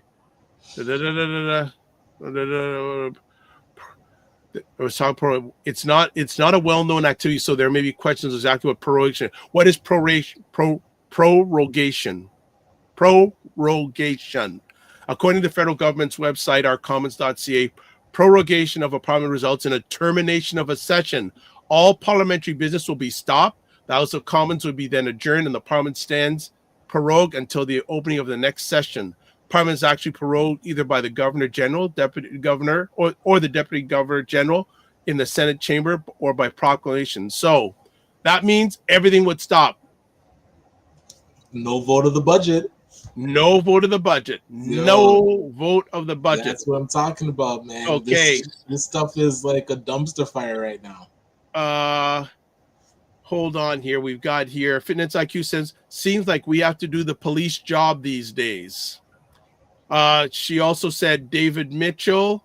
Also, David Mitchell was on the call. So I know David Mitchell. David Mitchell is a very credible individual. He used to work for many years for the Ontario Ministry Solicitor of the Solicitor General. So he knows, he's been a long time involved in policing, especially of our people. So he knows what he's talking about, and also has a good knowledge of the criminal justice system. And many years ago, I actually met in his office in his role at that time, downtown Toronto. So he is a very credible source, and he is a community worker.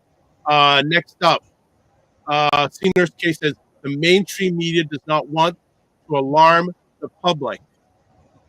So much goes on that we have no clue about. Absolutely. That's why we have to know, and we have to know what's going on, and we have to broadcast it. That's where independent media content creators like myself and others are critical.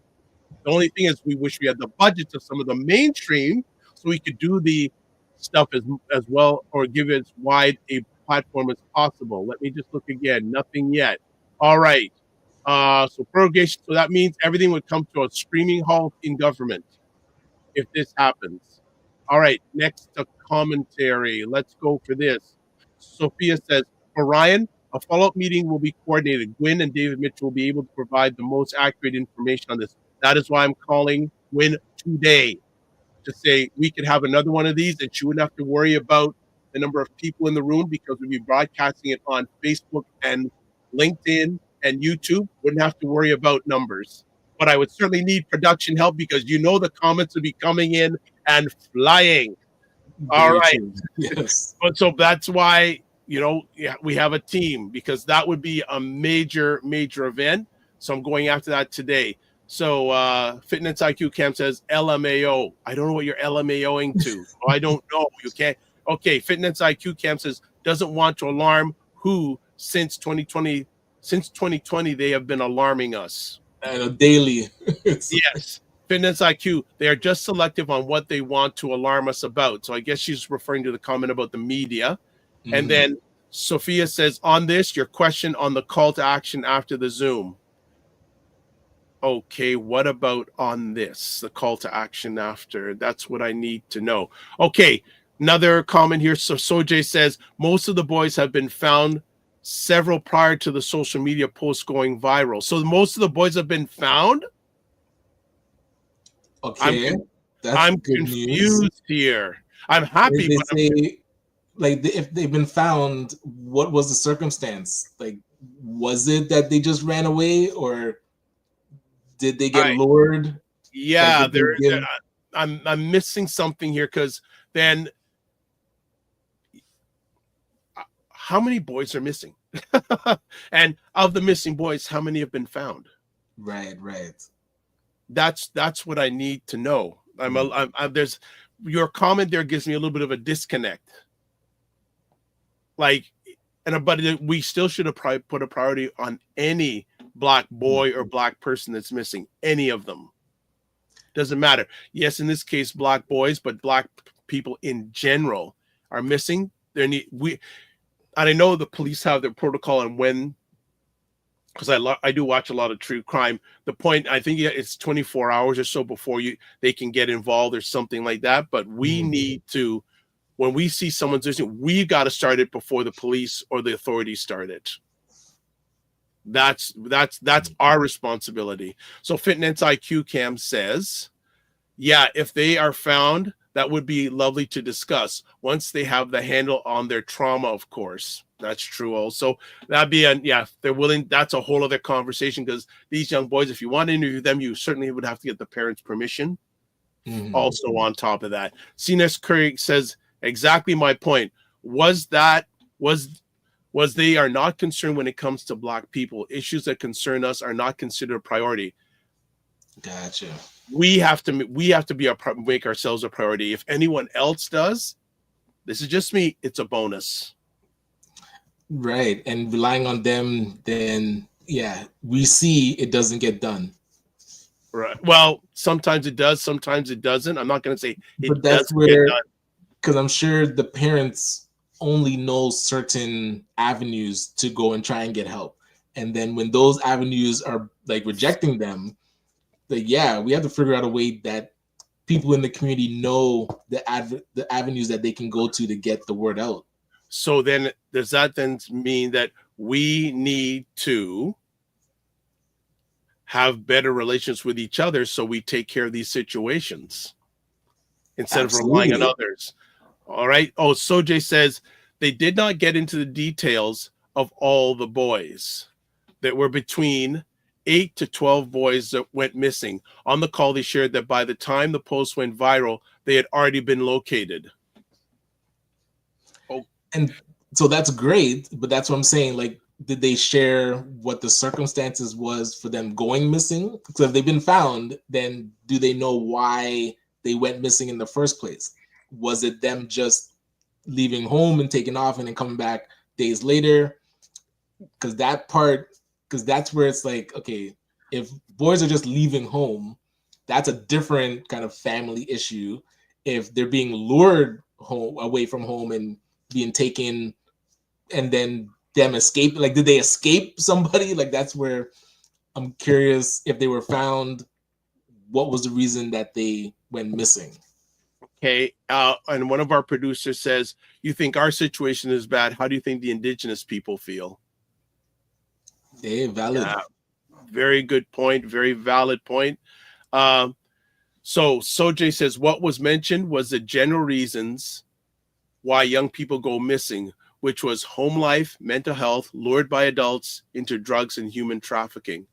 Okay. So, and again, this wasn't really covered in that 2-minute report that CP24 did. So there's a whole different narrative that wasn't even brought from what I saw in that CP24 report. Right. Like that, you know, and then again, the CP24 report did not mention that most of the boys have been found. Right. It just, you know, so, okay. So Fitness IQ Cam says, fair. Well, I did say it. I don't know what is meant. Well, I did say what? Okay. That's why you got to help me out, family. And Ryan's prediction is true because it is now 55 minutes past the hour and Mr. Trudeau has not come up. But there is the camera on the front door of his residence. So they are waiting patiently. They're expecting. I mean, I would have appreciated him being on time for this, especially if he's going to resign. He doesn't. I don't think he's going to resign. I know people are saying he's going to resign. I think that he is coming out saying that government is prorogued and the Liberal Party is going to internally decide what we're going to do, and he wants that meeting for him to stay. So I am corrected here. So Fitness IQ Cam says that CP24 did mention the possible reasoning. Okay, my mistake. I've got to watch the report again. Dr. Tachi says it feels that there are pieces missing. I agree. There are pieces missing. C Nurse K says, did they mention the percentage of boys that went up north to sell drugs, unquote, ridiculous. So there's many different lenses in this story that are going down right now. Oh, and also this announcement from Mr. Trudeau will be the first time he has spoken publicly since Chrystia Freeland resigned. He first served as Liberal leader. He's served as Liberal leader since 20. Things are going. Trudeau will stay. It's saying Trudeau will stay on until his successor is chosen. Trudeau will also then resign as Premier as well. So this is reports we're getting. 24 p. Liberal parties, several regional councils have called. So they're saying what he's going to say. He's going to resign, but he's going to stay on until a new leader has chosen. CBC has learned that NDP leader Jagmeet Singh will respond to Trudeau resignation this afternoon. He met with the Governor General this morning. Parliament will prolong until March 24th. So there'll be no government business until March 24th. It's the first time so it seems that he's resigning as leader. So it sounds like there'll be a leadership party. Well, obviously it's going to be in the next few months. And then he will resign once that new leader is chosen. And here I am right now. Yeah, here's someone from the U.S. Trudeau is resigning. This is saying this is an opportunity for Black Canadians to leverage their power in spite of numbers. They count. Your thoughts, Ryan? What do they think? They're talking about the leadership race, for us to lean into this leadership race and election. I think especially the leadership race. Yes. Okay, so we got some more comments here. Wow, family, you're on fire. You're on fire. This is amazing. I'm glad I didn't end the conversation. So here we go.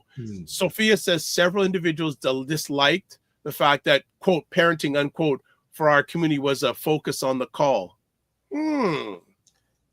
But this is the thing. If the boys are leaving home of their own accord, whether they're going to sell drugs, it doesn't matter. If they're having trouble with their mental health, if they're not liking home life, that is issues of parenting. Like, that is internal issues. If they're being lured, sure, like that is external factors, but still we have to instill the ability for our kids to not want to leave home. You know, like, it's very difficult because our kids want to explore, but if they're at a point where they can leave and not come back, and if the parents say they're missing, like, the fact that they just wanted to leave and not come back, like, that's running away. Like, that's not a missing child, really. Like, that is a runaway. So we're dealing with children running away from home, or are we dealing with children going missing because if an adult is luring, that's where I'm curious the ages. Like there was 12 boys missing. What were their ages? If they're all like high teens, young adults, that's different than children under 10.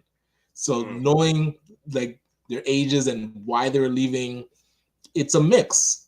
Is it a predator? Like, because if they were all found, so they weren't killed, so it's not a serial killer. This is great.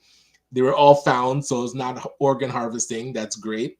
But then now, if it is parenting, that would be the focus of the call. Like, it can't be something else if it's not that. Like, they're not getting killed, so we can't talk about it being a serial killer. Well, for me also too, this is one of my passions going forward. I have a few of them now. The state of the Black family, right? The state of the lack of external mentors too. Like if there's nowhere for these youth to go and talk to outside of their own family, and if they feel their family is toxic, that causes an issue where they're gonna go find bad influences. And that's why I always love Ujima House, because it was a physical place young fathers could go to. So that type of thing doesn't exist many other places in the country. So now these boys that are leaving home, where are they going? Like it's a complete. I got to shout this out right now. Ryan, I appreciate you that you have the time to do this, because I know you got a lot of things on your plate, and I didn't know how long. So anytime you got to jump. But I think with these two stories, especially, it's good that both of us are here and we're both Black men talking about these things. I think it's really critical. Some more comments here. Fitness IQ Cam says, however, but should saying that 80% or more have been found, she says, should have been said. And then she goes, wait a minute. Trudeau's talking. Okay, hold on. Yes, he is. Here we go. Let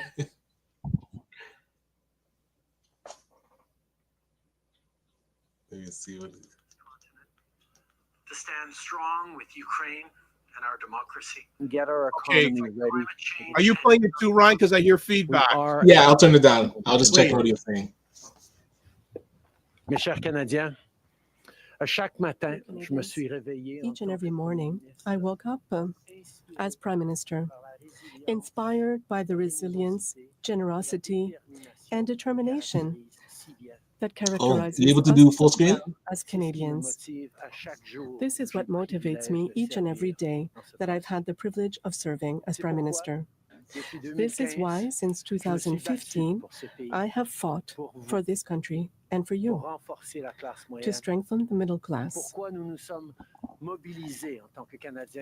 We have mobilized as Canadians to support each other during the pandemic in order to advance reconciliation, in order to defend free trade on our continent, for our support of Ukraine and democracy, and to fight against climate change and to prepare the economy for the future. We are going through a critical time. My friends, as you all know, I'm a fighter. Every bone in my body has always told me to fight because I care deeply about Canadians. I care deeply about this country, and I will always be motivated by what is in the best interest of Canadians. And the fact is, despite best efforts to work through it, Parliament has been paralyzed for months after what has been the longest session of a minority parliament in Canadian history. That's why this morning I advised the Governor General that we need a new session of Parliament. She has granted this request, and the House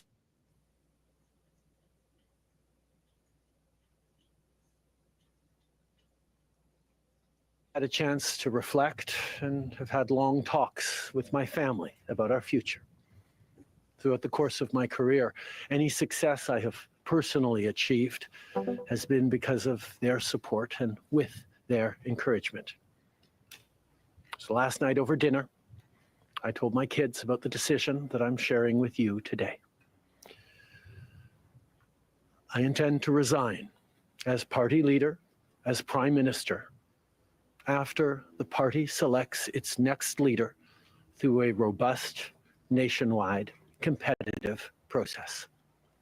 Last night, I asked the president of the Liberal Party to begin that process. This country deserves a real choice in the next election, and it has become clear to me that if I'm having to fight internal battles, I cannot be the best option in that election. Mes chers amis, comme vous savez, Dear je suis un friends, fighter. as you know, I Dans am mon a fort fighter. intérieur, je me suis toujours battu parce que je me soucie Deep inside, I've always fought because I care deeply about Canadians. toujours motivé. And I will always be motivated by what is in the best interest of Canadians. The fact is that despite all efforts to get through this time, Parliament has been paralyzed for months after what has been the longest session of a minority parliament in our country's history. And that is why this morning I met with the Governor-General to tell her that we needed a new session of Parliament. She accepted my request, and so the House of Commons will be prorogued until March 24th. During the holidays, and I had the opportunity to reflect and to have long talks with my family with regards to our future. Throughout my career, all my success is due to their support and to their encouragements. So last night over dinner, I told my kids what I am telling you here today. I will resign as leader of the Liberal Party of Canada and as Prime Minister after the party will have selected its next leader after a rigorous, competitive, and national process. Last night, I asked the President of the Liberal Party to begin this process. Our country deserves a real choice during the next election, and it's become obvious for me that if I have to fight internal battles, I cannot be the best choice. The Liberal Party of Canada is an important institution in the history of our great country and our democracy. A new Prime Minister and leader of the party will carry forth the ideas and the values of the Liberal Party during the next election. I'm looking forward to watching this process unfold over the following months. We were elected in 2021 for a third mandate to reinforce the economy after the pandemic and to advance the interests of Canada in a complex world. And that is exactly what I will continue to do and what we will continue to do for Canadians. The Liberal Party of Canada is an important institution in the history of our great country and democracy. A new Prime Minister and leader of the Liberal Party will carry its values and ideals into that next election. I'm excited to see the process unfold in the months ahead. We were elected for the third time in 2021 to strengthen the economy post-pandemic and advance Canada's interests in a complicated world. And that is exactly the job that I and we will continue to do for Canadians. Merci beaucoup, mes amis. Thank you, Prime Minister. We'll now go to questions, starting with Laurence Martin, Radio-Canada. Bonjour, Monsieur Trudeau. Hello, Mr. Trudeau. Vous vouliez le faire, ce combat contre Pierre You wanted Poilievre. to Des have batailles internes, il y en a dans votre an parti election depuis with plusieurs mois Pierre déjà. Poilievre as your opponent. There have been internal battles for a while. Why are you giving up now? What made you change your mind? As you know, I don't easily back down faced with a fight, especially a very important one for our party and for the country. But I do this job because the interests of Canadians and the well-being of our democracy is something that I hold dear. And it's become clear to me that I cannot be the leader during the next elections due to internal battles. As you all know, I am a fighter, and I am not someone who backs away from a fight, particularly when a fight is as important as this one is. But I have always been driven by my love for Canada, by my desire to serve Canadians, and by what is in the best interest of Canadians. And Canadians deserve a real choice in the next election. And it has become obvious to me with the internal battles that I cannot be the one to carry the Liberal standard into the next election. Vous êtes au pouvoir depuis près de 10 You've ans. been in power Le for nearly Canada a 10 changé years. avec votre Canada gouvernement. has changed with your S'il y a government. une réalisation If there's dont vous êtes le plus fier, one dans le accomplishment that you're the most proud of, I know there are several, but perhaps the thing you are most proud of, and maybe one regret? Answer. In 2015, we were elected on a promise to work for the middle class in this country. And that is what we did. We reduced the level of poverty. We help families. We created an economy that works for many more people while preparing for the future, a more digital future, and to prepare for a world where climate change will have a greater impact. We've done a lot of work with Canadians, and Canada is better off due to the work that we've all done over the past few years. A regret? I continue to think that if our electoral system had been changed so that people would be able to have a first, second, and third choice on the ballot, parties would have spent more time looking at their points in common to be the second or third choice of voters rather than to see this polarization. But I could not unilaterally change our ballot system. We got elected in 2015 to fight for the middle class, and that's exactly what we've done over the past years. We reduced their taxes, we increased the benefits to families, we made sure the economy was focused on working for everyone and not just a few, and that has changed. That has dropped poverty rates in Canada, that has brought more people into the workforce, that has moved us forward on reconciliation in a way that has deeply improved the opportunities and success of Canadians, despite the incredibly difficult times the world is going through right now. There's lots more work to be done, and I know that this party and this country and Canadians will keep doing it. If I have one regret, particularly as we approach this election, well, there are probably many regrets that I will think of, but I do wish that we'd been able to change the way we elect our governments in this country so that people could simply choose a second choice or a third choice on the same ballot, so that parties would spend more time trying to be people's second or third choices, and people would have been looking for things they have in common instead of trying to polarize and divide Canadians against each other. I think in this time, figuring out how to pull together and find common ground remains something that is really important for democracies. But I could not change unilaterally without support of other parties our electoral system. That wouldn't have been responsible. Prochaine question. Tanda McCharles, Toronto Star. Prime Minister, up until 3 weeks ago, you were intending to stay, and it seems that the event 3 weeks ago of Ms. Freeland coming out and saying you were firing her as your finance minister was the catalyst that brought us here today. So can you explain your side of what happened there? Chrystia has been by my side for close to 10 years now. She has been an incredible political partner through just about everything we have done as a government and as a party over the past decade.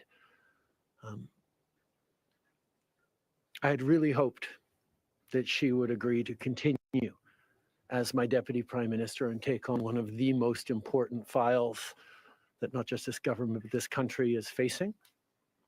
But she chose otherwise. In regards to what actually happened, I am not someone who's in the habit of sharing private conversations. Christia a été depuis presque 10 ans maintenant. Christia was by my side for nearly 10 years. En tant que partenaire She was a political partner, essentiel à presque tout ce qu'on a a réussi crucial au gouvernement. political partner, given everything that we've gone through as a party and as a government. And I really would have wanted for her to choose to continue as my Deputy Prime Minister, Et qu'elle prenne un des dossiers les plus and importants that she would take auxquels over les one of the Canadiens et notre most gouvernement important vont faire files face dans les that we will mois à have to venir deal with d'ici les prochaines élections. in the next few months. Mais elle n'a pas voulu. But she did not want to do that. Mais par rapport aux détails, je suis pas quelqu'un qui As for partage, details, les I'm not one détails to de share conversation. details of private You spoke about conversations. the Liberal Party as an institution and the internal battles right now, but I'm wondering if you feel that another leader will have more success than you will at beating Pierre Poilievre in the next campaign. Pierre Poilievre's vision for this country is not the right one for Canadians. Stopping the fight against climate change doesn't make sense.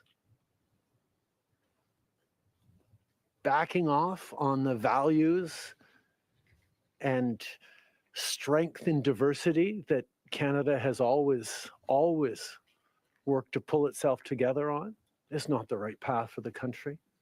Attacking journalists, the CBC institutions, that's not what Canadians need in this moment. We need an ambitious, optimistic view of the future, and Pierre Poilievre is not offering that. And I look forward to the fight as progressives across this country stand up for the kind of vision for a better country that Canadians have always carried, despite the tremendous pressures around the world to think smaller, to veer towards the hard right, and to be less ambitious for what we can be and do as a country when the world really needs Canada. That's not an answer, though. Yes or no? Is there another leader that could beat him? Absolutely. Sur le leader? Oui. Non, mais est-ce que vous Pierre pouvez Poilievre. élaborer en français, s'il vous plaît? Merci. Pierre Poilievre a une vision Pierre Poilievre profondément has petite a very et erronée small pour ce pays. vision and Si même on accepte qu'il ait une the wrong vision, vision for Canada. If we even de accept that he reculer sur has les a droits vision, fondamentaux, he wants to back off d'arrêter on fundamental la values, défense de la lutte contre les changements climatiques, wanting to stop the fight against climate change, de ne pas investir dans une économie refusing ouverte, to invest in a greener inclusive, and more inclusive de economy, toujours chercher des divisions trying entre to les divide Canadiens plutôt que de Canadians rassembler rather pour than faire face à uniting them l'avenir to face the de façon future optimiste together et in an ambitieuse. ambitious and C'est pas optimistic le way. bon choix pour les Canadiens. That is not the right choice for Et j'ai Canadians. hâte de faire partie And de- I'm looking de continuer forward de faire partie d'un mouvement to be part of a progressiste qui va progressive envisager movement un avenir that meilleur will pour les seek out a Canadiens. better future for our C'est country and for l'optimisme Canadians. et le travail que les Canadiens ont toujours fait pour bâtir un monde meilleur. An optimistic vision Next question. for Canadians. Hélène Bussetier. Hello, Mr. Trudeau.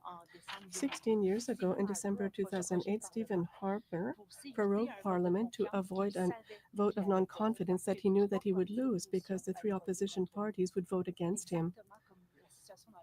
It's the exact same situation that you find yourself in today.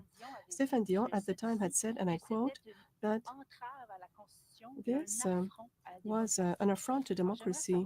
I'd like to know why what was bad for conservatives of Stephen Harper should be good for the Liberals of Justin Trudeau. The Governor General in 2008 avait correctement conclu had concluded, and correctly so, la that Chambre venait juste the House d'accorder leur confiance de façon formelle had given formal à, au gouvernement confidence de M. to Mr. Harper's government, malgré même une lettre signée despite a signed qui letter. était un document politique. This was a political document La at the voix de time. la Chambre compte. The voice of the House counts. So before stopping the work at the House over the holidays, we won 3 non-confidence votes.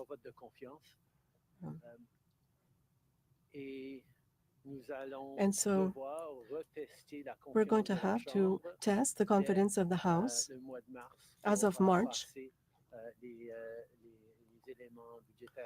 to adopt the necessary budgetary credit so that the government can continue to function. In 2008, the Governor General correctly concluded that because the very last times in the previous weeks that the confidence of the House had been tested, it had passed that confidence test, Stephen Harper continued to have the confidence of the House. And it actually would bear out because as soon as they came back from the prorogation, Stephen Harper won a confidence vote once again. So a political document or political speeches doesn't carry the kind of weight that winning a confidence vote means. But this prorogation will take us only into March, and there will be confidence votes in March in the passing of supply that will allow Parliament to weigh in on confidence in a way that is entirely in keeping with all the principles of democracy and the workings of our strong institutions. With all due respect, isn't there something a little bit anti-democratic to suspend the possibility of the House of expressing their non-confidence while your party is looking for its savior? Shouldn't you call an election right now? Well, I think that, as everyone in the press gallery, the parliamentary press gallery knows, the extent to which Parliament has been paralyzed now for several months. We are stuck on a question of privilege. There are constant obstructionist motions being presented, and we've accomplished very little over the past few months.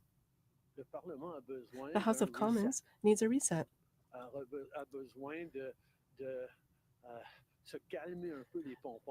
People need to calm down and to get back to work for Canadians and not play petty politics constantly. And this is what we're seeing on behalf of the Conservatives right now. So this reset has 2 elements. Prorogation, to begin with. This allows us to start over with a fresh, new approach at the Parliament. And secondly, the Liberal Party will begin the process to choose a new leader. And I expect that if I am not the one who will lead the party to the next elections, the polarization that we see right now at the House of Commons should also settle down. Canadians need a fully functioning Parliament, specifically during this complex period, and both elements will represent the reset that we need. In English, but can you explain why you're not calling an election? The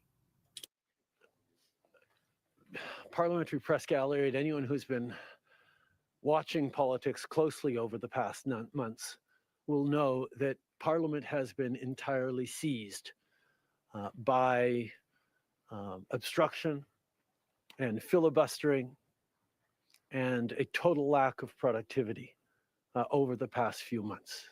We are right now the longest serving minority government in history, and it's time for a reset. It's time for the temperature to come down, for the people to have a fresh start in Parliament, to be able to navigate through these complex times, both domestically and internationally.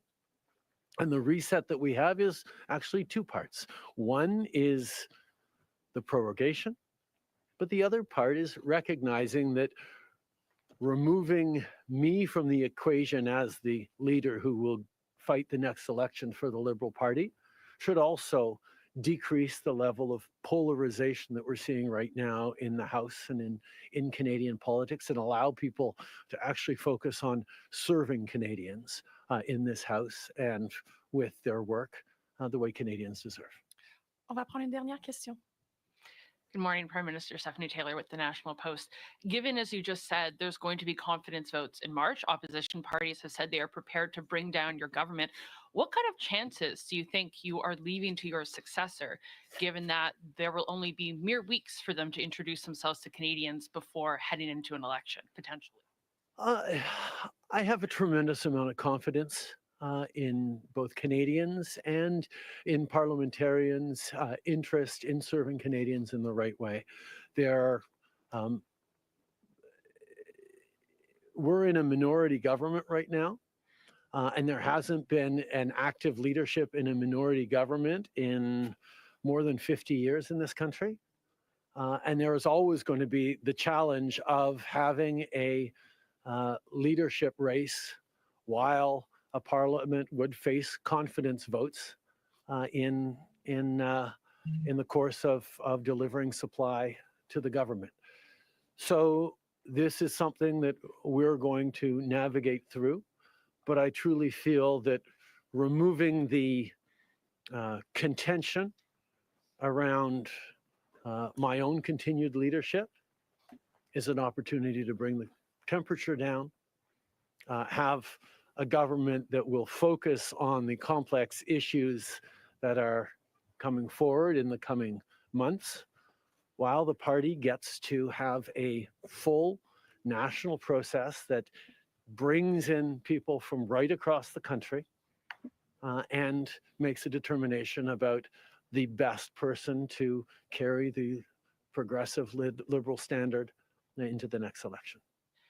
Can you clarify whether ministers who would like to campaign for your job will have to step out of cabinet? And how can the Liberal government be in a position to protect Canadian businesses and Canadians from the threat of tariffs from incoming President Donald Trump when members of the government are going to be focused on who's going to be taking your job?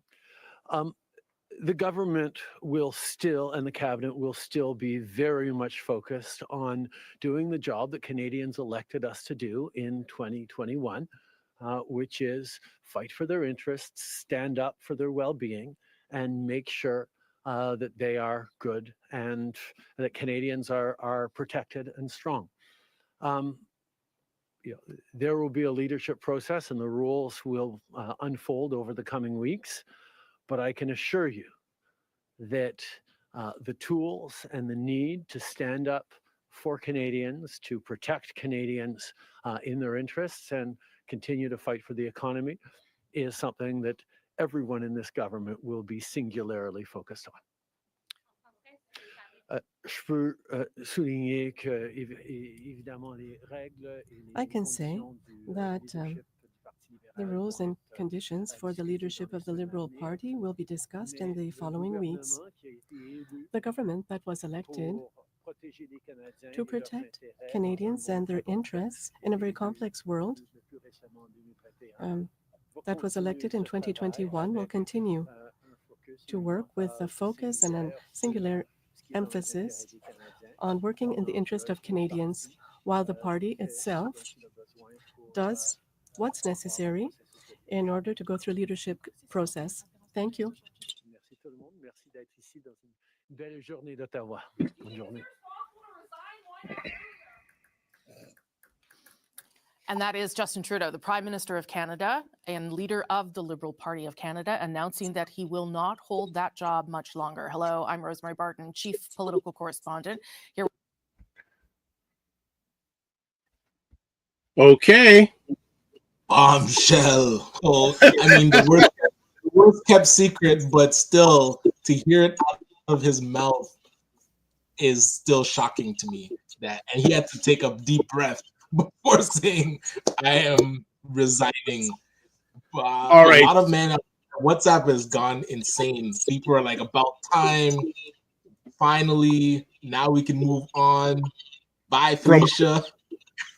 Well, okay. So a few things. I want to catch up on, there were a number of comments as usual from you, family. So let's start off. Sean DeFridas.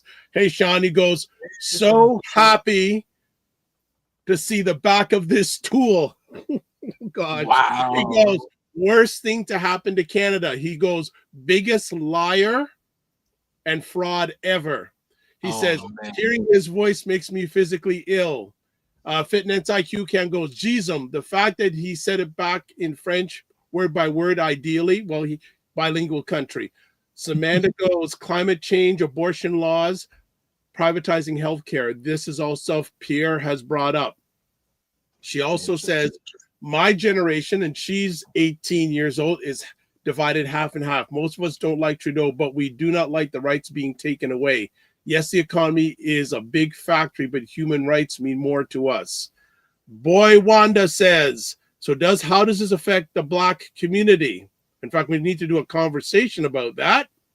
Okay, my scrolling here also says, and then says, does it? Yes, it does affect the Black environment. I like saying the word environment. Samantha goes, lots of millennials and boomers are the ones not liking Trudeau, but they don't realize what they vote will now affect Gen Z, Alpha, and Beta.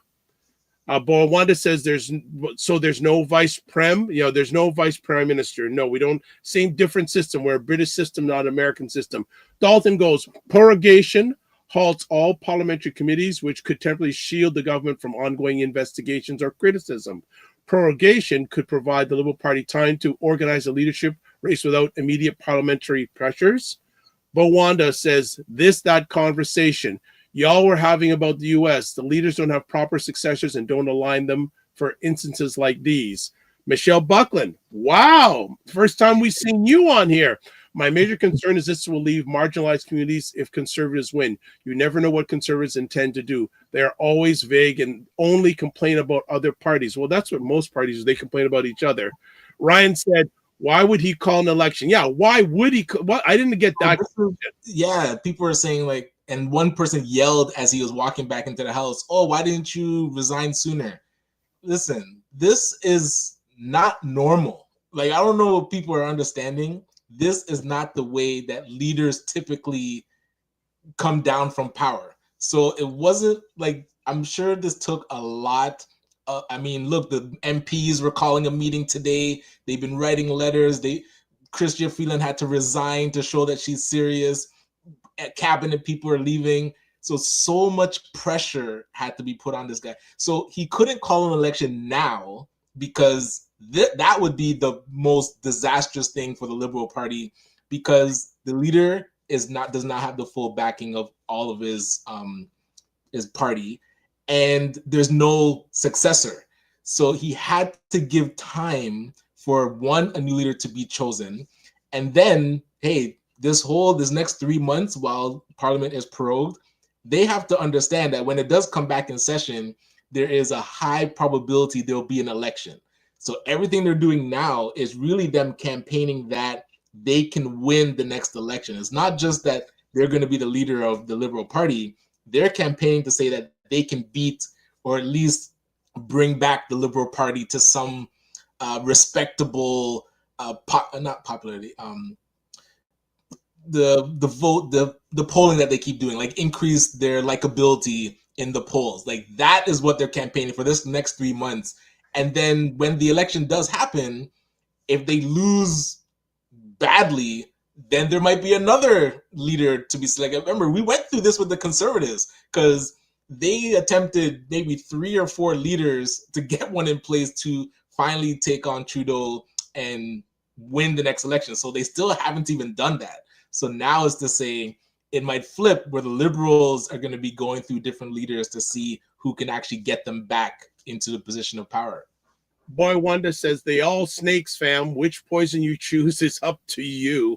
And I saw that comment. But remember, these snakes, if you want to call them snakes, are in charge of our money. Like the government is a treasury for all these taxes that we pay, and they get to decide where that money goes.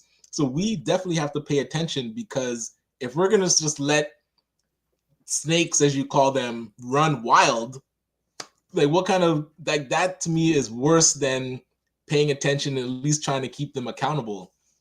And you said they are in charge of our money, so we best pay attention. Dalton says it's time for Canadians to have voice. Elections are needed now sooner than later. That's what the public wants across Canada. Dalton Haynes, yes. Wow, what a day in Canada. Well, I say wow that we were able to broadcast it live. And I would say we're one of the few, maybe the only Black-owned online source that broadcast it live. Didn't say we're the only one. We're one of the few, big time, that broadcast it live. Oh, so he also says, Boy Wonder says, with swag son. Don't know what that means. Merrill Africa, good to have you here. Wow. Hey, Miss Africa, good to hear from All right, you. it says Canadian Conservatives are going to FAFO. Now, I didn't know what that acronym meant. I looked it up during the press conference. I can't say that language on the platform. So Don Lemon says that a lot. So if you watch Don Lemon, you'll know what that stands for. Yes. Also, Roland Martin, I think, says it. Yeah, so if you don't know what that means, put FAFO in your favorite search engine, press enter, you'll get the meaning. The same way MAGA did once 47 got elected. Hopefully the Liberals find a good leader and win the election later this year. Boy Wanda says, so as a people, when we have decided on money, I'm not 100% clear on that. You have to give more context. Today, Bill says he made the right choice and thanks for broadcasting it live. With the G7 meeting coming up in June, oh my gosh, we need a leader that has the respect of stakeholders across board. Wow. And as we were debating, it was one of two paths. Either he needs to get the entire party to fall in line behind him, that wasn't going to happen. He had to step aside. And he wasn't going to get that. No. I think he tried his best though to get people back on board. But it wasn't going to happen. Yeah, it fell apart. No, it wasn't going to happen. So this leads to a number of interesting things. Dr. Vibe is now going to start rallying the forces because we want to have political conversations on the platform. So I know Bawanda says you spoke about the snakes and money. So when has the Black community ever spoken to politics about money? Very interesting comment. Conversations are definitely being had. I mean, Operation Black Vote, that's their entire mandate, is to get the Black community talking about politics so that we can understand what's happening with our money. And you know what? That's another thing I'm going to do. I'm going to reach out to Operation Black Vote today to see if they'd like to collaborate and have conversations about what's going on in politics. So, and also Operation Black Vote is having an event for Black men in politics. Hopefully Michael Couteau will be there. MP, you want to ask him live? Is he throwing his hat into the race? They're having an event. They were supposed to have it last year and they postponed it. But I will see if I can find it right now. It's on a Saturday. It's in Toronto. I'm going to be attending part of it, but I'm going to be reaching out and say, hey, would you like to collaborate on online conversations about the upcoming election, what's going on in politics? We'll see. We will see how that stands. I'm going to just see if I can find the information for people. No, I can't. I'll have to go to this. But yeah, so everything is happening at the right time. Michelle Buckland says we are going to have a vote based on policy versus popularity. But still, where does that leave the Black community? Woke, scraps of DEI and the U.S. influence and partnerships, and current business fundings. Boy Wonder says where and when. I'm going to get that information before that we leave today. And he says, how is this event being outreached? I'm going to find that because they were supposed to have it. And I guess because I'm on their mailing list, I found out. But if I wasn't on their mailing list, I wouldn't have found out. Gotcha. I wouldn't have. Again, the reporter asking, oh, what was your fondest memory as being prime minister? Sure. That's like, let that be on his farewell tour. You can ask him about his next or his fond memories. Right now, I want to know, who does he endorse to be the next leader? also too, will he be out on the campaign trail for anybody? Is he going to run still for his seat? Is he still Yeah, there you go. around, right? He didn't say he's not running in the next election. So it sounds like he'll be around. And now I'm curious to know, would he back Chrystia Freeland after she pulled that stunt? Because if it's her race to lose, is he gonna fully support that campaign? Who would he support? Maybe he'll support MP Michael Couture because they. I'm gonna send him a text message and see if he's throwing his hat in the race. And also tell him he'd like to come on. Yes, hey, we should send a message to all the MPs that have been on before. You know what? Yeah, and he's part of a group. He is part of a group that it's of black MPs right across Canada. Black caucus, right? Parliamentary caucus, right? I'm just trying to see if I can find Africa. that thing about the black men. Where is it in my email? Where is it in my email? I gotta find it. Okay. Woo! We got more stuff coming on. Oh, look who finally finished breakfast. Christopher. Well, just got back from breakfast. Canadian politics just got more interesting again. You choke on your orange juice? A lot of mercy. Yeah, so we go.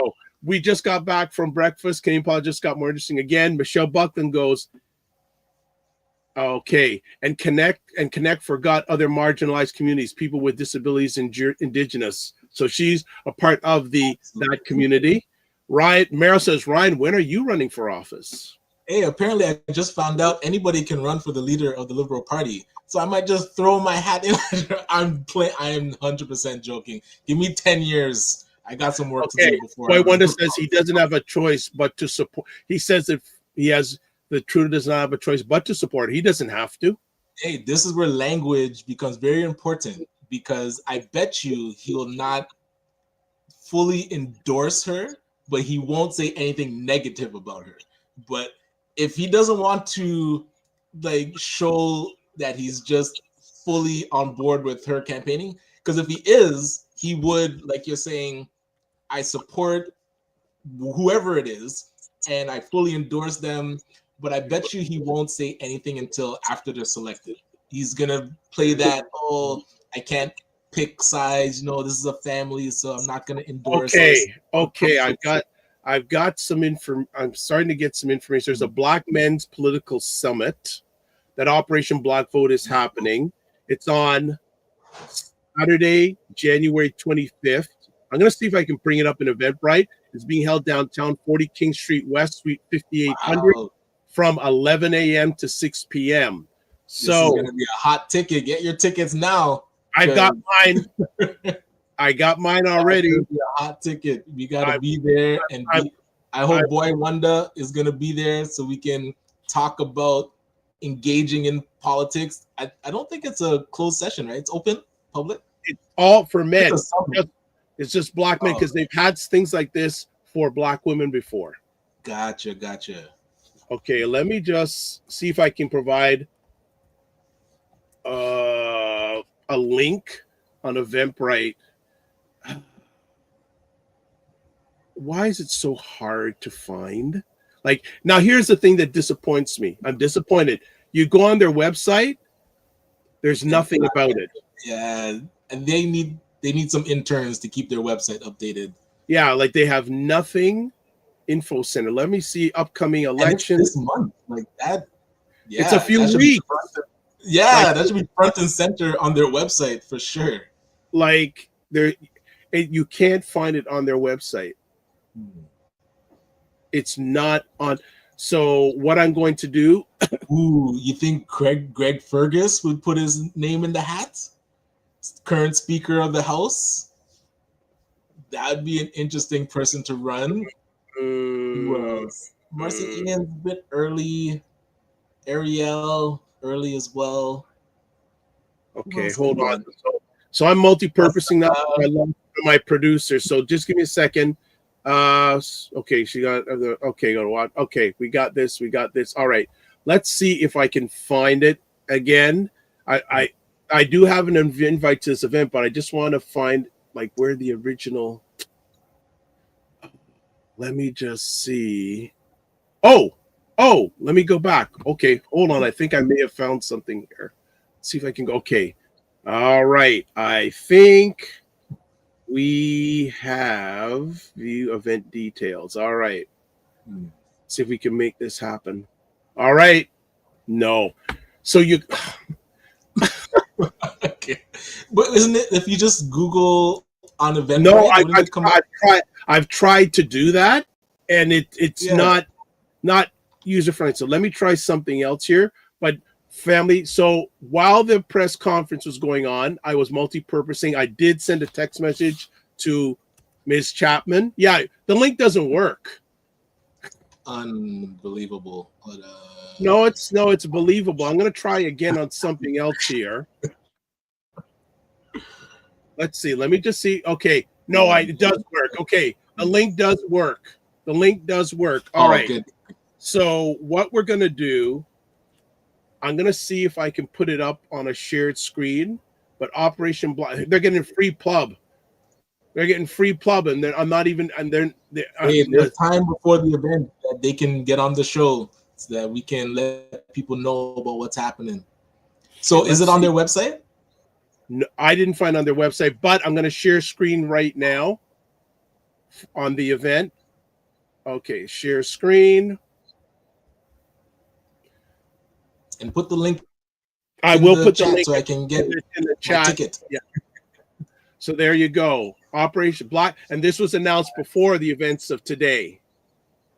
So it's Saturday January 25th, 11 a.m. 6 p.m. And it lasts 7 hours. I can't go for the whole thing. I'll probably be able to go till about 3 o'clock because I've got a show to do at 5 o'clock to be back in. But I think that should be enough time. So it's for Black men. Black Men's Political Summit. If it isn't sold out, something's not right. Okay, so I'm gonna take it off. Well, I'll take it off the screen, and I'm gonna share the link in the comment sections. Well, I can't share it on Ryan's because I don't have access to it, but I'm gonna share the link and also put it on the screen. So just Ontario. No, this is Operation Vote Canada. Operation Black Vote Canada. Black Men's Political Summit. And I'll put this into my WhatsApp for those that are following along. Oh, well, we will know why if it's not sold out. Will be interesting. On January 25th, 2025. This is probably too much text. The link may be long. So what I'm going to do is I'm going to have a short link for it. Toronto. I'll get a short link for it. Okay. All right. Let me do this. So this is doing things on the fly, family. So I'm appreciating your patience. Okay. Let me just see. Okay. Customize your link. Okay. That's the link. Okay. Copy. Well, as we're reading that, I wanted to read this comment that I saw, which is good. Dalton was saying, whoever becomes leader in the Liberal Party will be the sacrificial leader, as it appears the party will be crushed in the upcoming elections. So that's something interesting to take into consideration. The person coming in knowing whether they've got to think about long term and building back the party, not short term. You're looking for a long-term game. Okay, so for anyone who's watching on any of my platforms, which is the Dr. Vibe Show Facebook, the Dr. Vibe Show on LinkedIn, the Dr. Vibe Show on YouTube, the Dr. Vibe Show on Twitch, the link is there. Now I will share the information to everyone else via my via the screen. So I've got to see, so I basically got to physically type this out again. So let me just do this. And for those who see the link, can you tell me, just confirm that it works? So I'm just I clicked it in and it worked. It worked? Yep. But it's weird when you go to Eventbrite, it doesn't let you search it. Well, as long as the link works, it takes you directly there. That's the most important thing. Yes. So lots of homework for Dr. Vibe today. So one thing down with the missing Black boys. And we're gonna also, after this conversation, Very glad to hear those boys were found. That is a great update that we were able to give.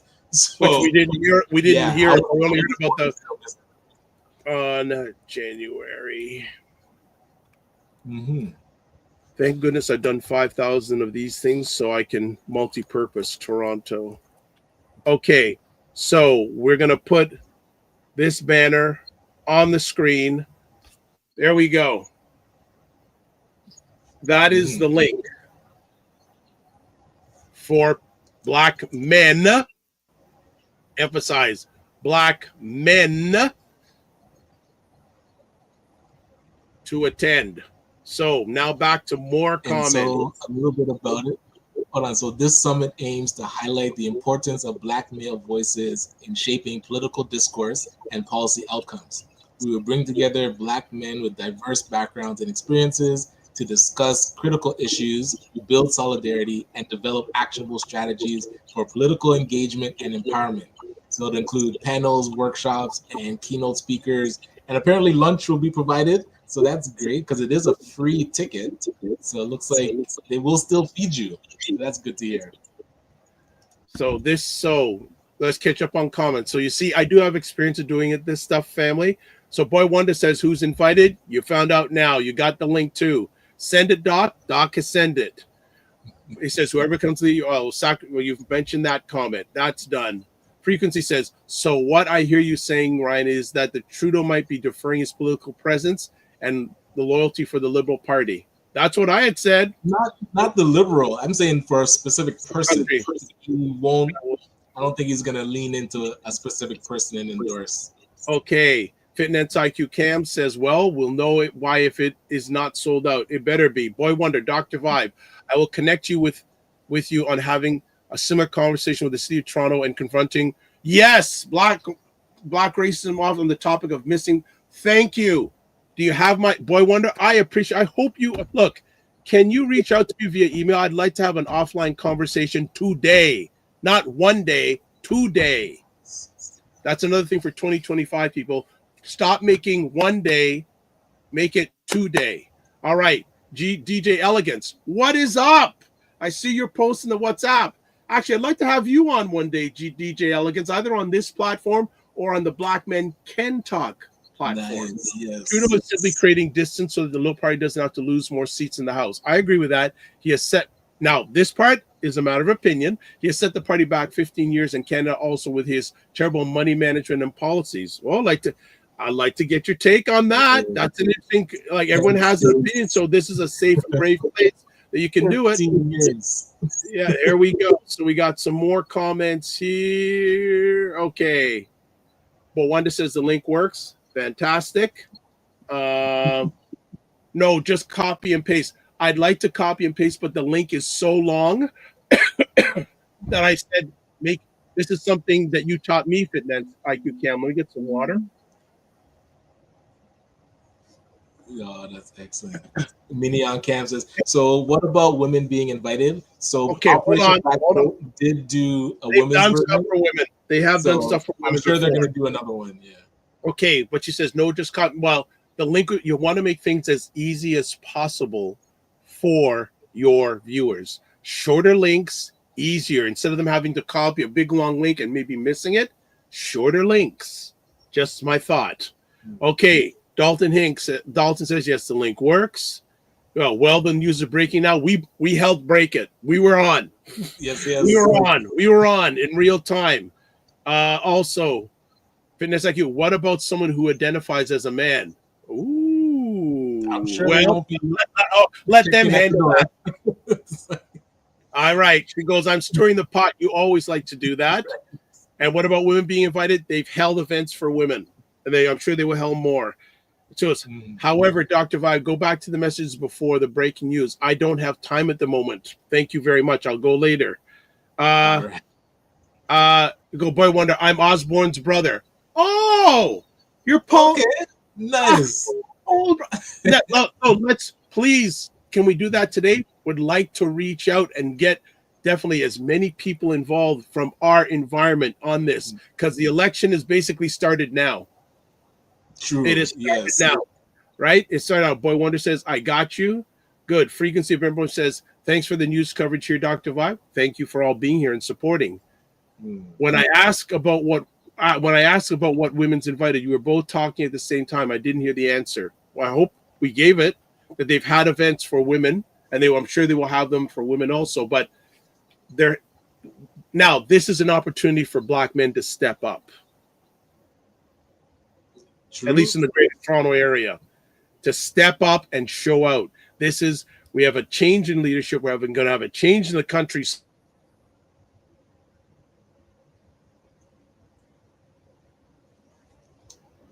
Absolutely. We have to be engaged. Like, we can't let things just happen to us. We have to be purposeful in politics. At least pay attention.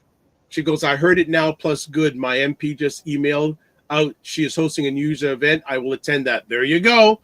It's happening now. The fire is on. This is a lot of fire going on. So a number of things, family. Again, Prime Minister Trudeau is going to resign. There's going to be a new leader of the Liberal Party. If you didn't catch it out, you can go on other sites to catch a press conference. You can catch it here. We simulcast it. And again, I got to say thank you to CBC. To that, and thank you. We pay for CBC, so it's our tax money. So there we go. And so definitely, I know this Sunday on Black Canada Talking, Cesar Nadiba Musa, he will definitely be talking about that. He will definitely. And as I said, you know what? If you're a Black Canadian, what we should do, Ryan, is we should have a number of different political conversations on this platform with different people. Absolutely. That could be a stapled specific day of the month. I think would be good. Regularly, we have a invite. So if you are interested in coming on and talking about the Black Canadian political situation, I'll even take Black Americans on too, because it'll be a good conversation to get there. And yes, let's see. Even my counselor resigned this morning. It's the day of people quitting. Oh, wow. Your city councilor resigned? Who is that? Wow. That's interesting. Now, does your council have future political plans? Going for a Liberal leader. And Dr. Chai says, "Can't wait to hear what Cesar has to say about this." I can't either. Okay. And she shows mental health counselor. I don't get that. Boy Wonder says, "Beautiful platform for Black environment." I love your word. That's my word, environment, not C word, environment. You should make a special series. We're already on that. We're going to make, okay, look at this. You guys should get Curtis Vermont on the show. He used to have a podcast about Canadian politics and the Black community. Okay, so can you email me or give me that name via, I know you, Meryl, you're a LinkedIn person. So if you can send me that, that'd be great. Oh, so Minyak says my mental health counselor quit on me this morning. Ouch. But Meryl, first of all, I hope you're doing fine. You and your family doing fine. Second of all, I'm still waiting for your appearance on my platform.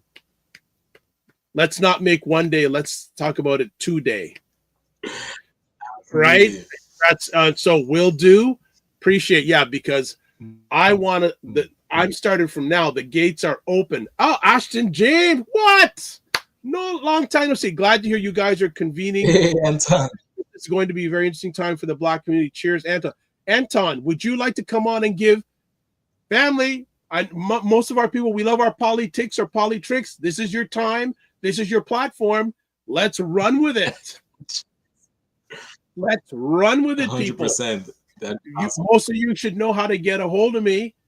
Reach out to me and even if it's just one person wants to come on about the Black Canadian political situation and the current environment in politics, I'm here. No excuses. You know where I'm at. No excuses. But yeah, so definitely Ryan and I are going to have a number of offline conversations on how we're going to roll with this. This one thing great about an election, it's great content. It's great. You don't have to work for your comp. Okay, love to come on and discuss. Absolutely. Okay, so Anton, Okay, confirmed. how soon would you like to come on?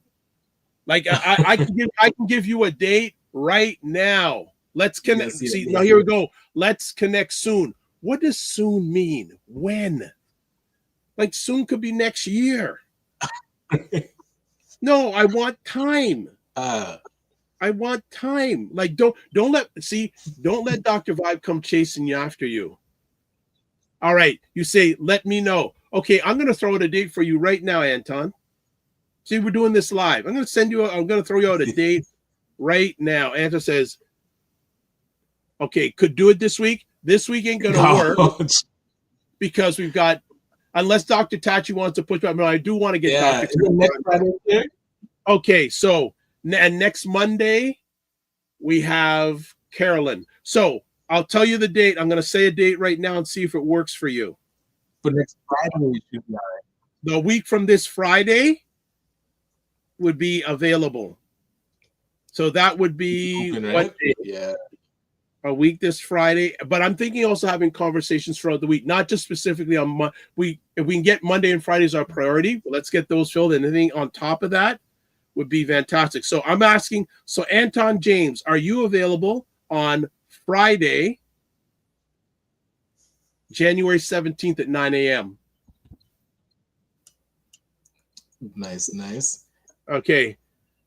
And so okay, so do you want Anton on Friday? No, because Dr. Tachi, we're doing the review of 2024. Yeah, but no, Dr. Tachi, no, we gotta do you now. We don't want to push it too far because I'm speaking. There's going to be a lot of people that want to be on, and I don't want to push you that far back. So I appreciate your kindness, but no, you are this Friday. You've been so sincere, pushing dates back. No, because we're going to do 2024 review in April. No. Right. No. Absolutely. So, Anton, I'm waiting for a response because then we can slot it right in. We can let's slot it right in. And I know Minnie on cam for her appearance at the end of this month. She'll have a take on it from the disabled community perspective. Yeah, So we should ask Michelle Buckman if she can come on at the same time. Michelle Buckland. Yeah, we could have both of them on together. Yeah, that would be cool. So Ryan and I are going to go into our digital Rolodex, and we gonna get some people on. We gonna get some. Okay. Let me check. A lot of client meetings, including some traveling. Let me connect with my team and confirm. But let's tentatively book. Okay. So what I will do, Anton, is I'm pretty sure I got an email address or your phone number. I will text you after this conversation and just say, and because it's been a while since you've been on the platform, it's always good to have you back. Anton James, I believe I have your phone. Yeah, I do have your phone number and your email address. So I'll send you an email and a text message to see if that works. So Mignon Cam says Michelle who? Well, Michelle Buckland is certainly an advocate for the disabled community. She is very proactive of making sure that especially websites and companies are compliant when it comes to those who have disabilities. But disability with online and in-person building. Yes. But what I would do is, if we were going to have both you on, I'd have you introduce you both to each other first to make sure you're aligned with each other. So I wouldn't just bring her on without, because that basically is your space. I wouldn't invite anybody on unless you were comfortable with them. So that is going to happen. So Anton James is going to be tentatively for the 17th. See, the content's going to fill up. So Ryan and I are going to have a meeting. We're going to go down a list of people. Yes. No, we're going to get a list together. Elaine says, isn't it 2025? Yes, it is 2025. Did I say 2024 somewhere? A review of 2024. Review. Yeah, so no, she's going to review 2024, Dr. Tachi, this Friday, in regards to media, tech, and pop culture. All right, so So Minion says, good. Another podcast had me on a panel and didn't do a pre-show prep. It was a nightmare. And they went on live with anyone. Yeah, well, that's one of the things. Preparation. So especially any new friend that comes on the platform, I at least have a chat with them best before we actually go on, like a week or so before, or I ask them to log on a few minutes early so we can just have you settle down, relax, etc. So don't worry, we won't just put someone on, but definitely reach out. But we're going to reach into our digital Rolodex, and I may send video messages to all these people. That might be, I think when I'm streaming it to my audience, I put 2024. Thank you for catching that, Wayne. I just fixed it. Hopefully it fixes. Boy Wonder, looking forward to Dr. Tachi. We're looking forward to Dr. Tachi. And the nice thing with Dr. Tachi, she is based in Fort Lauderdale, Florida. She did her undergrad at the University of Buffalo. So unlike a number of Black or African Americans, she does have a little bit of understanding of Canada and Black Canada, especially Black Canada. Okay, so Elaine says, good. The thumbnail shows 1624. Thank you. Absolutely, we got your back. And Boy Wonder, I hope you're subscribed to the channel. I hope you're subscribed to the channel. And anyone who's on my platform, I hope you're subscribed to the channel. I'd appreciate it.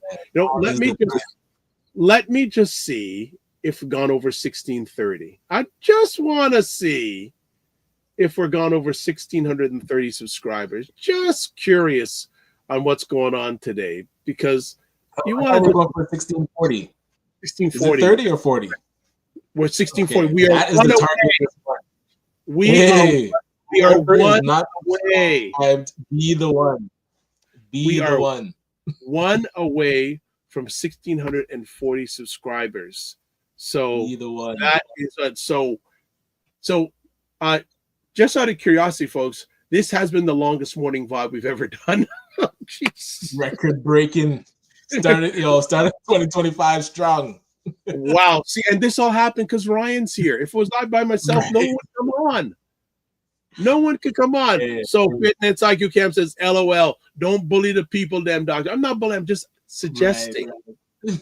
Just making suggestions. And so here's okay.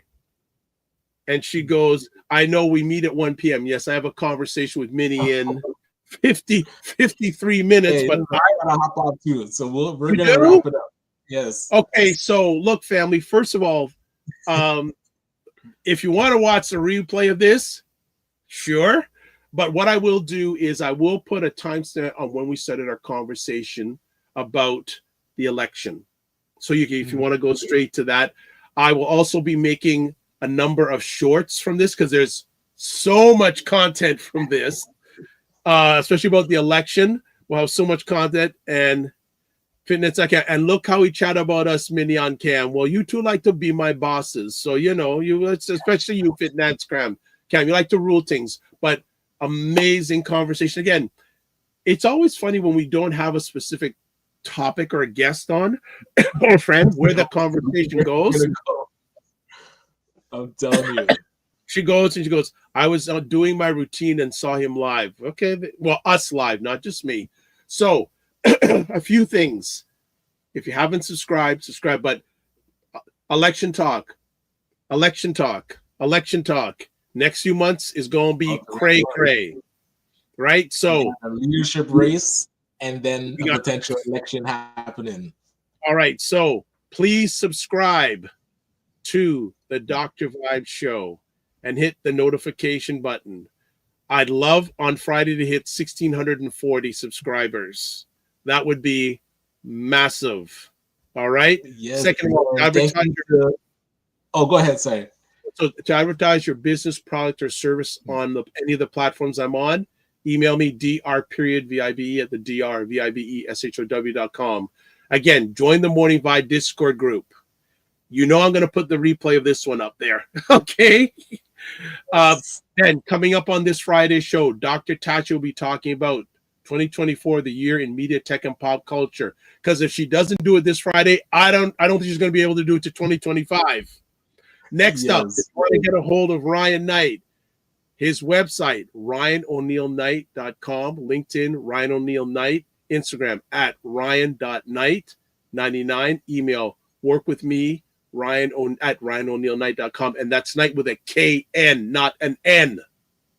Yes. And for those, thank you to me on cam for joining me last night on the Night Owl Show. So if you want to find me, 11 p.m., the Night Owl Show will be on. Oh, what are you trying? Are you trying to compete with Shannon Sharp? Because he does the nightcap. He does that. Oh, right. The nightcap. You got the one with Ocho Cinco. Yes. Okay, gotcha. So I didn't know it was a specific time. Yeah, they're on in around that time. If you want to get a hold of me, my website, thedrvibeshow.com, YouTube, Facebook, and LinkedIn, The Dr. Vibe Show, Instagram at thedrvibeshow.com, X at drvibeshow, email dr.vibe at the drvibeshow. And also I'm on Blue Sky. I still got to get there at dr.vibe.bsky.social. Also, you can watch replays of this epic conversation at the Dr. Vibe Show. It's scrolling on the bottom here if you're watching live on the replay. YouTube, Facebook, and LinkedIn, Afro Caribbean Business Network on Facebook, and Ryan Oneil Knight YouTube. Wow, this is okay.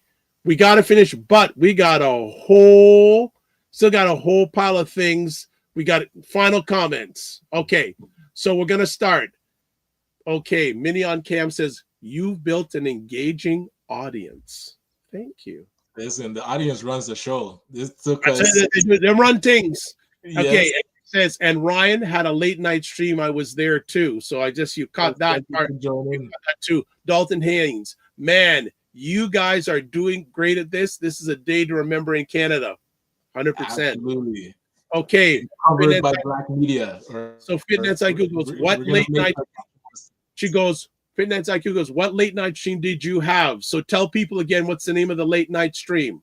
So it is called the Night Owl Show. It's a evening get it done podcast where I just try to find different AI tools, or I share. One thing I shared last night was setting up an email drip campaign for indoctrinating you people that just want to connect and download our funding spreadsheet. So stuff like that, and trying to figure out what this whole AI agent trend and okay.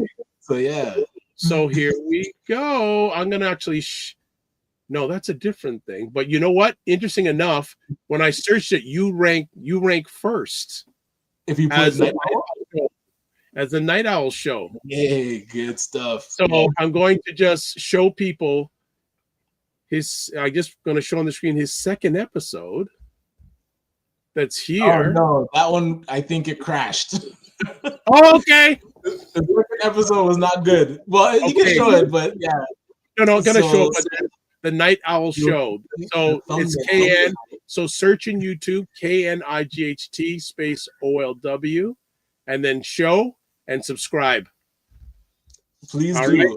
All right. Next up, Fitness IQ says, let me take off the share screen. I've got to check them out too. Yes. Fitness IQ has his Night Owl stream. Yes. Minnie says, it's getting things done stream. There you go. She also says, Cam, where people work on things while on a stream. She goes, I was up and went to bed at 2 a.m. and then fellow Night Owl. All right, says, thank you so much for joining, fellow Night Owl. So there we go. All right, so we are done. And I got to download this immediately. And then, oh gosh, I'm going to have fun creating clips on this and commentary. But yes, more thank content. You to the interns. Thank you to the editors. That are man. All right, so what we're going to say is live your life as a dream. If you can dream it, you can make it. Sometimes you have to get small to get stronger. Block assumptions, then aim bigger, aim better, aim higher, aim wider. Love, faith, and respect. Don't just manage your time, manage your energy.